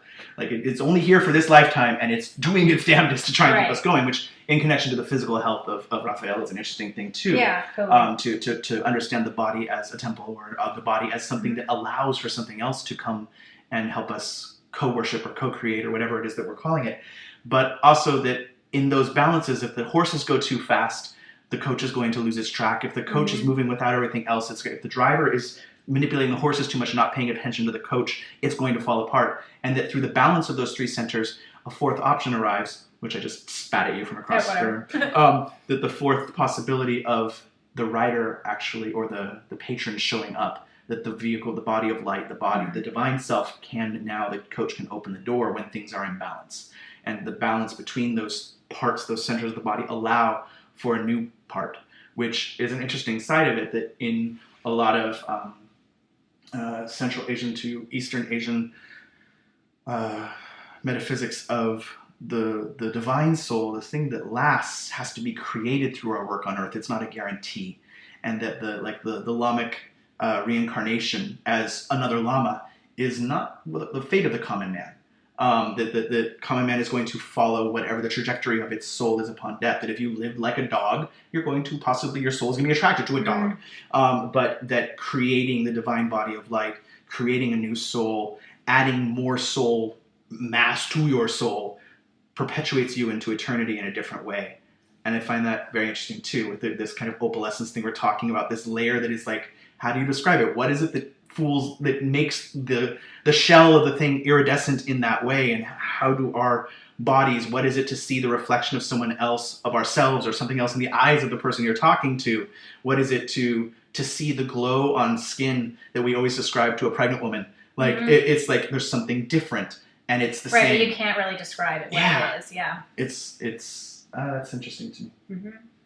The idea of a bridled horse, the passions as steeds that we must bridle, is a very old concept. I'm pretty sure some of the Stoics talk about it. It certainly receives greater prominence in sort of 15th and certainly 16th century French psychology and psychiatry.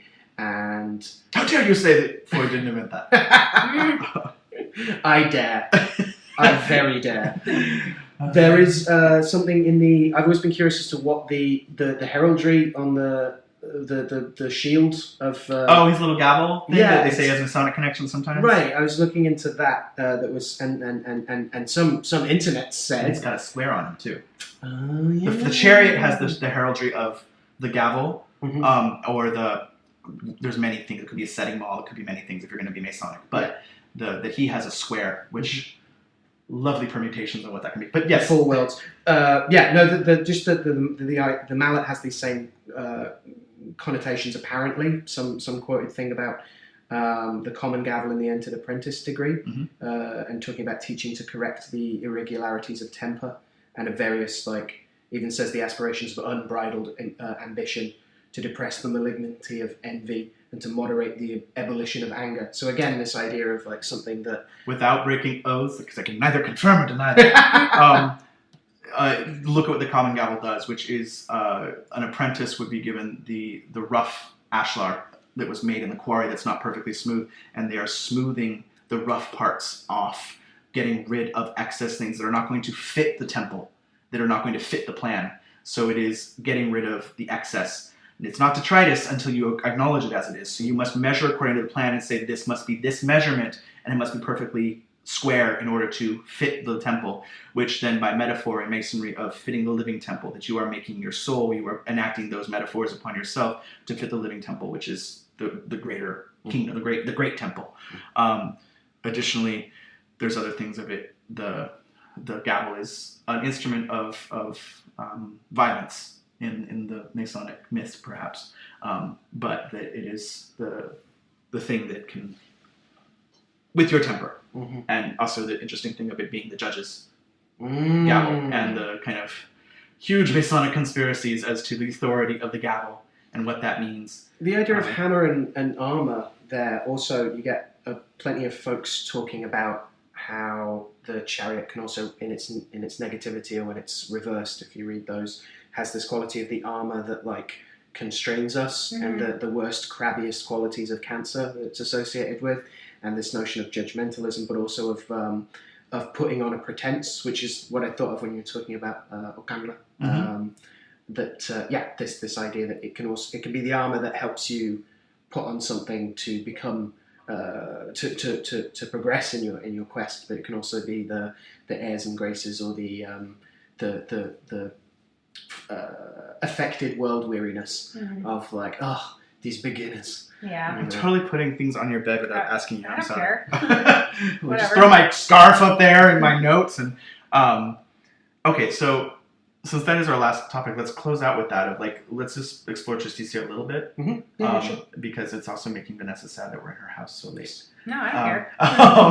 But yeah, explore Tristitia then. Tristitia I wanted to pick because I know you've got a lot to say about Saturn, and it's one of the Saturnine figures. Okay. Wind her up and let her go. I mean, I do love Saturn. I don't know a ton about geomancy, so I don't know if I can talk about the figure at all, but I mean, I can talk about Saturn. Oh, yeah, absolutely.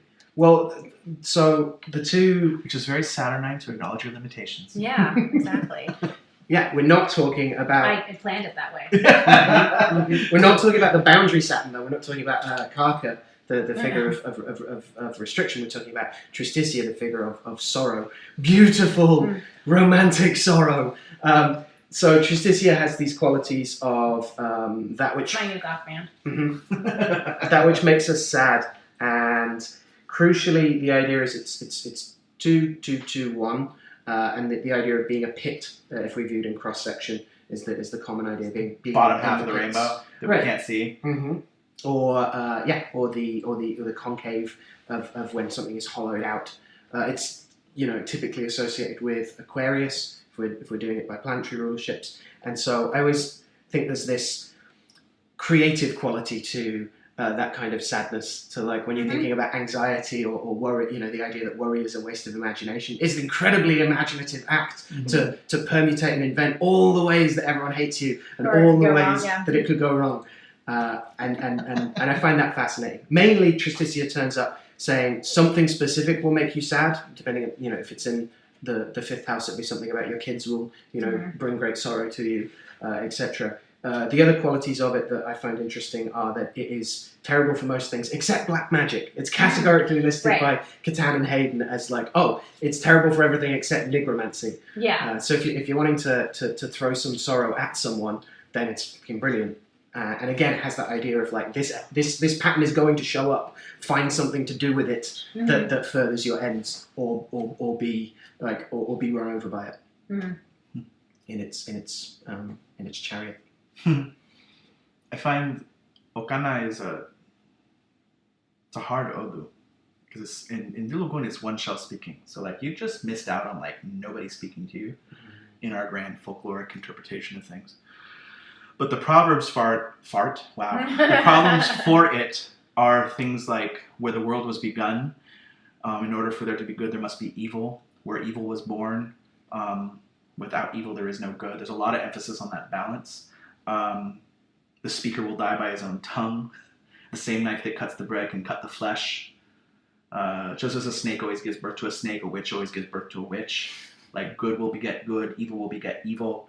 It's that thing about the tongue, because it's also Obara upside down, right? Yes. Is it paired with Obara at all? It is a Shango Odú. It tells, if you want to take the graphic of it, you could. This is some like not speaking for elders here, to be very clear. We have to be so careful. Yeah, because I have to go off of what's published, because and my excitement of it, like, but like, our comparisons of these things is never to say like, well, you could read one. It's like, it's this part's for us. Like, oh, that's interesting there.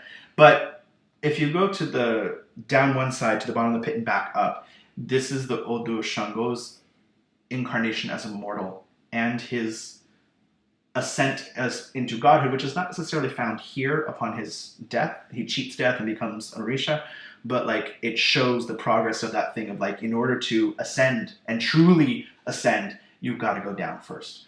But Okana is associated with the stink eye. Like we talk about the Okana stink eye people that heavy with that Odú of just like the evil eye that they give off of, it's difficult for them to be in groups larger than like 2 or 3. Like parties they're always going to be the person who's kind of just funky. It's said by many that there's no true blessing here. That the blessing is that you're going to learn something through its energy, and that's the blessing you can hope for. Oh god, that's horrible. Well, yeah. As opposed to like. Well, I mean, just to bring it back to Raphael for a second, like, and sorry if this sounds like something like a corny, like motivational speaker would say, but one thing that Raphael has sort of taught me, or that I try to embody like through my practice with Raphael, is that anything that you experience in life can be either medicine or a teacher, and so, or both, so I feel like that's sort of, similar to the message. Well, that's the flavor of it.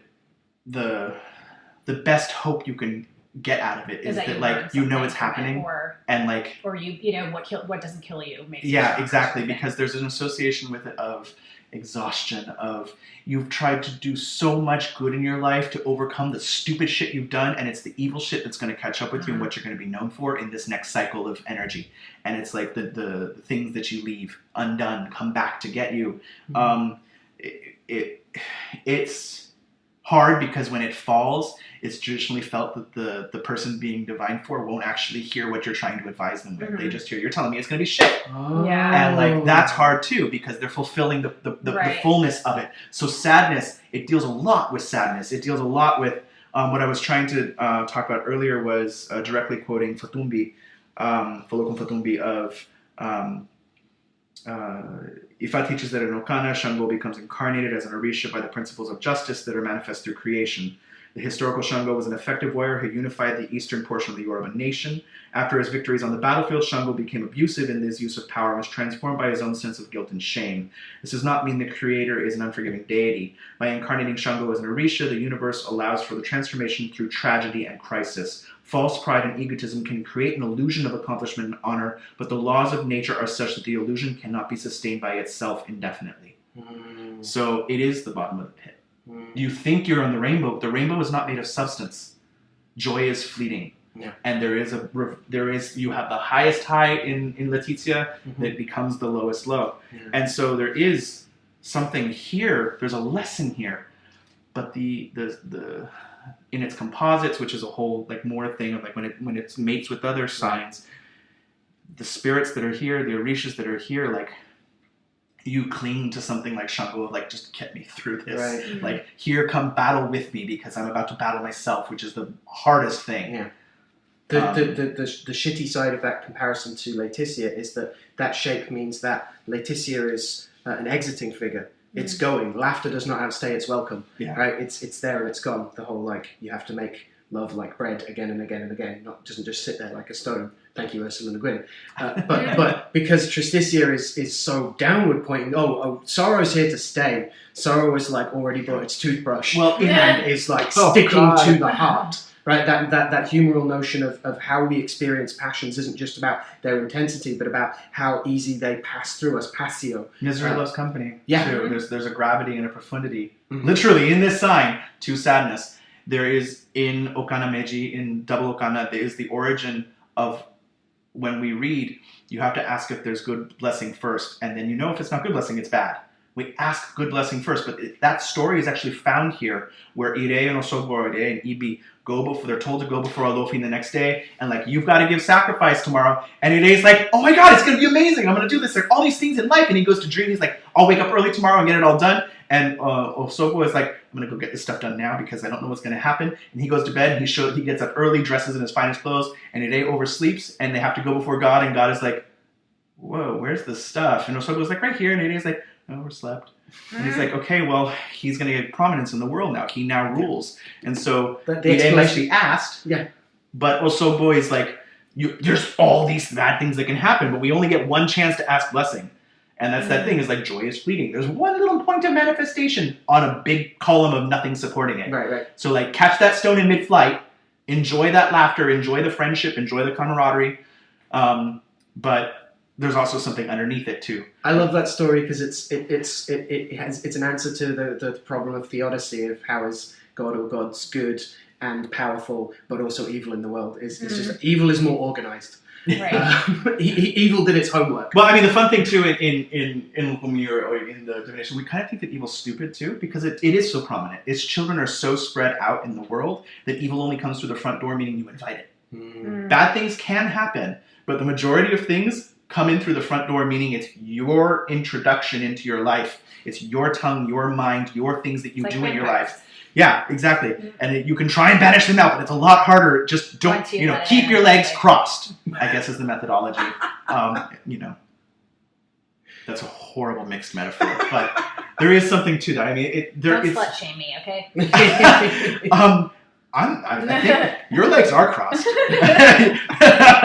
Oh, you're one of the good ones. Yeah, she's not what you said. Yes, she's opalescent already. Smells like lavender and roses.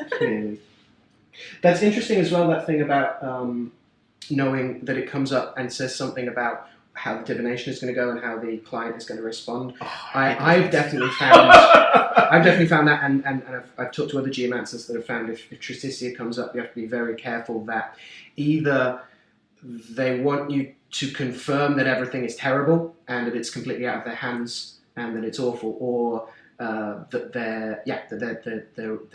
they need to be treated very carefully and so they hear the message.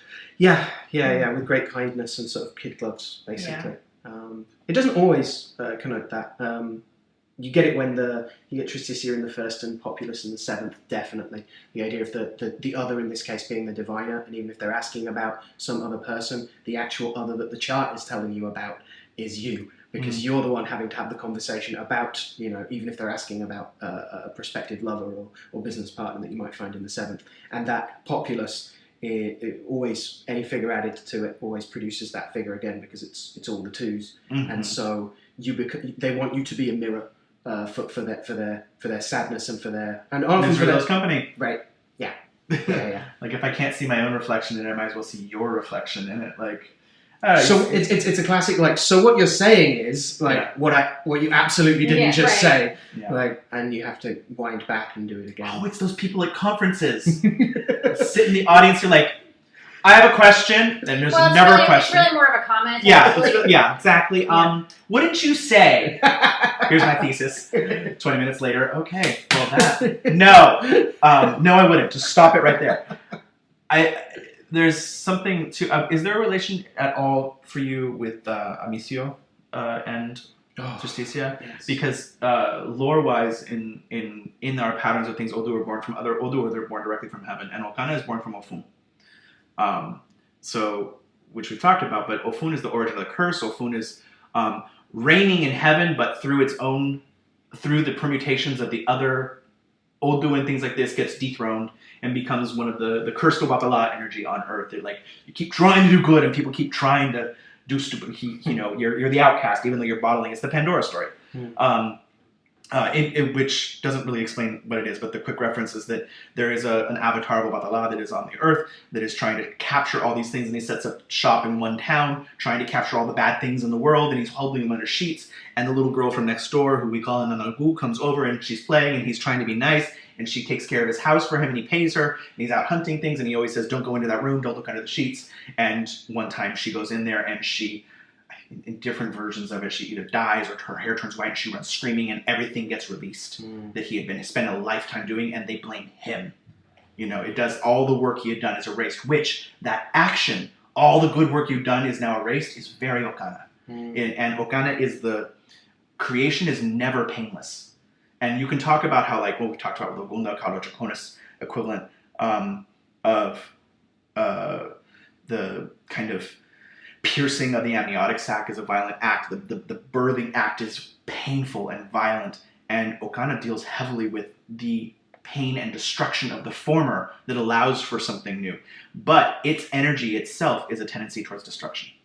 So you have to work a lot, which, like the sadness and the depression that can be weighty, the Saturnine, earthy energy. You know, if it's... Well, it's like the idea of what you were saying about the amniotic sac or whatever. It's like a baby isn't born until the womb becomes uninhabitable. Yeah.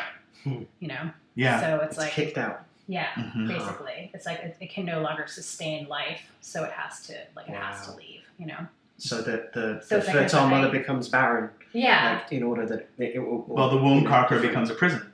So you have now the prison, there's nowhere for you to go, and you must go forth and break. You have to break the mother. Yeah. Which there's that lovely kind of nouveau Orisha myth of Onile and his desire of one of the avatars of Ogun, so desiring to incarnate, and that he asked to be born with his machetes, or incarnate with his machetes, and so he gets incarnated in his mother's womb with a machete and rips her open, and she's dead. And, you know, an older avatar of Owapala comes and is like, tries to resurrect his mother, and it's like, from now on, the womb you're born in will be metal because you're too much. It's too much. And so there's that. But this is perhaps a more modern retelling of some type of energetical pattern. But the idea that, you know, Ogun used to be in terracotta shrines with metal implements and things like that. And that the metal cauldron, the womb itself, is significant of the earth, and the relationship of you have to literally destroy the earth, mining it, to get the thing that will allow for you to make this thing. Metallurgy is a witchcraft act, especially if you're earth worshipping in that way of like, what is this to control it, to get the minerals out, to trap the aurora borealis, or to feed the devil the Labrador dog his Labradorite. It's just far funnier if you've ever been around Labradors, because they do eat anything. Yeah. And they're really very happy. I don't know. It's such a Justicia as a figure geomantically is always one of those ones that it feels very in line with the stink eye, that one stink eye at the bottom of the pack, that one dot at the very bottom staring at you. Jelly bean. Yeah. Have you done those horrible jelly beans that are like the fake ones with the bad tastes? I haven't tasted them. I've like heard of them. They're terrifying. There's like a fish one, I think. There's a dirty gym socks one that is horrible, and like we tried to. I'm shocked. Well, some of them, like, the taste goes away. The vomit one, strangely, the taste doesn't go away. The dirty gym socks one stays in your mouth a little bit longer. The fresh lawn clippings is like, okay, it's grass, and then you're kind of like, okay, it's really strong, but it goes away. Something about the chemical of it. But we got a bunch of them once when I was down in Brazil. We were all comparing it, and we tried to do the thing because it says half and half, or 1/3 are smelly. No. Like 7/8 of it were bad. There were very few good ones. I didn't even like the popcorn ones. I think those are gross. Yeah. It's a little, but I like the flavor combo of like, if you do like, would you like a roast turkey dinner? Get marshmallow and cranberry and turkey and put together. Those little bean cocktails. Yes. Surprisingly good. I would like a good day today. What 3 figures can I put together? I like that. Just as a nod to the day, I'm not gonna go heavily on her, but today is the birthday of a folk saint that is really near and dear to me, who's Teresita Urrea, who is a Mexican border saint, the Santa Cabura, who is an interesting figure because turn of the last century, she is still worshipped, still venerated as a saint of the Yaqui and the Mayo people, who are borderland Indians who were persecuted during the Mexican Revolution. Whole villages slaughtered, and people gravitated towards her. She had a sickness when she was, I think, a teenager, and she came back and said the Virgin Mary gave her healing abilities, and she started commanding groups of people and rallying them against the government, and was blamed for envy because they would invoke her name whether she was there or not, and people would wear her image over their chests to go into battle with. And she was exiled from Mexico and then did healing tours as a curandera to revive the dead in San Francisco. She went around the country. She was lived in Los Angeles for a while. She died in Los Angeles. She married a man who went crazy on their wedding day, and she had to leave him after one day because he was probably not crazy so much as a secret assassin from the Mexican government. And then when she went on tour, she fell in love with her translator, and they had a child. But there's a great book about her written from a novelization point. There's actually 2 books, but the first one's called The Hummingbird's Daughter. Oh, you recommended that to me when we were at She's a Miami. fantastic retelling, but October 15th is her birthday.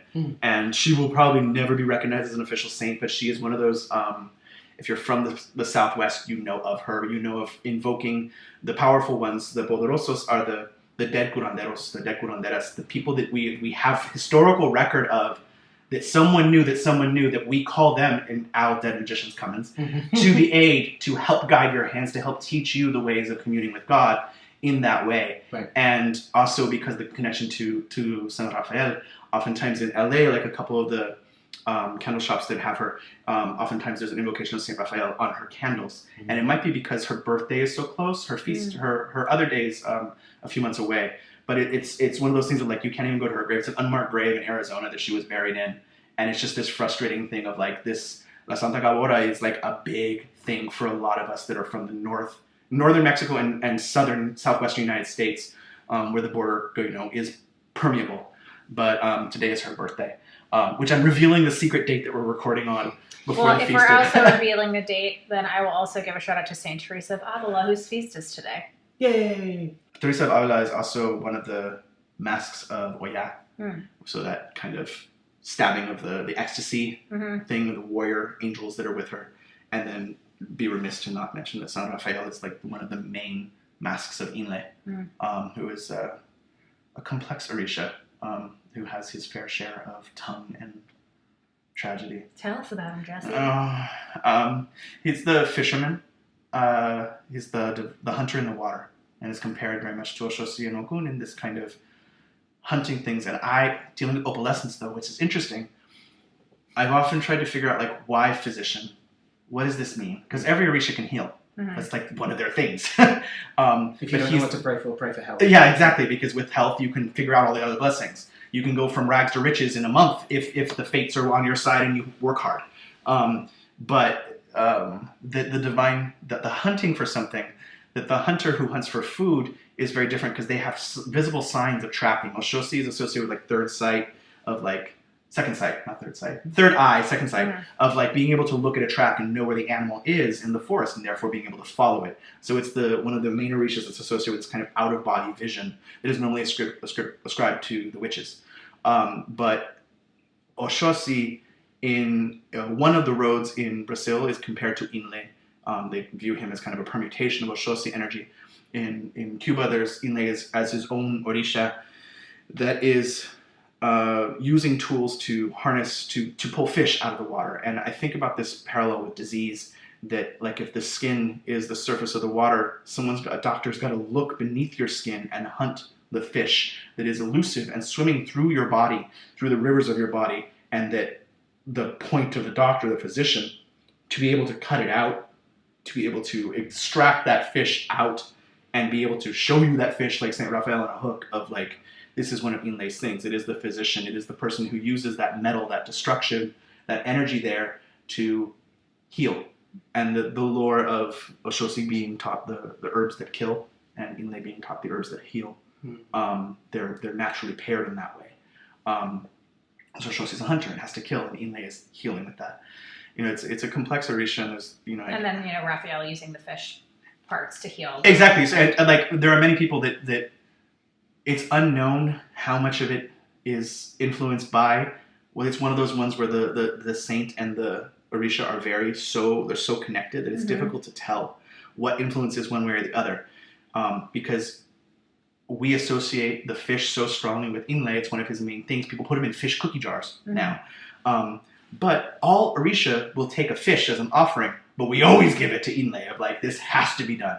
And that association of the tidal pools, he is where the river and the ocean meet. And one of the most popular stories about him is his being taken by Yemaya Chaba into the ocean. She's one of the richest. He was immortal. Basically, she swallows him, takes him whole bodied into the depths of the ocean where in the Cuban version, where she is queen. She's one of the oldest. She's described as perhaps toothless and a little bit, very strict and severe, and the richest of the Yamayas.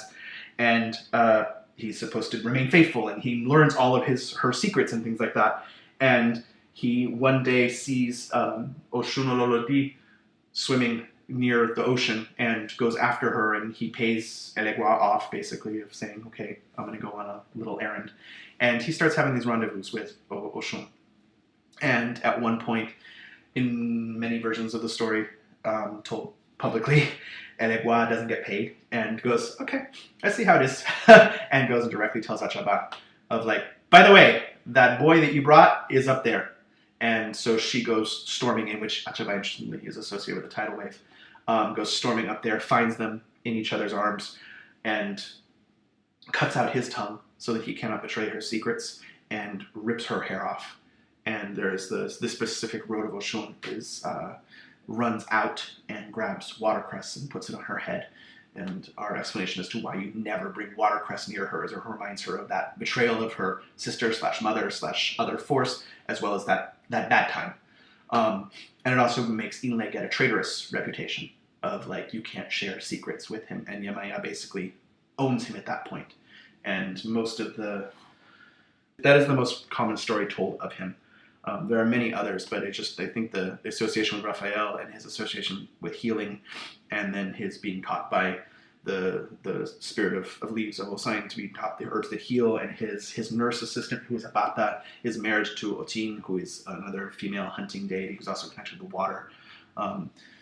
Sometimes they put him with Oba in some New York stories too. It's one of those things where like there's different stories told in different regions. Mm-hmm. Interestingly, even in the United States, there's Miami stories, there's New York stories, there's ones that are developed in LA. And it's interesting to see how those go. And, you know, if you're involved in religion, always listen to your godparents and don't listen to me. Caveat. But Inle, I think, is just an interesting... The force of... You know, I think here in New York, interestingly, because the Hudson River is not a river, it's a tidal estuary, and so it is saltwater and freshwater meeting for a very long ways upstate, and Inle is that saltwater and freshwater meeting. It is the realm of Yemaya and Oshun overlapping. Inle is the Adonis. He's considered the most beautiful of the male Orishas. Gorgeous, and he's very finicky, supposedly. Has to be applied to with lots of witcheries?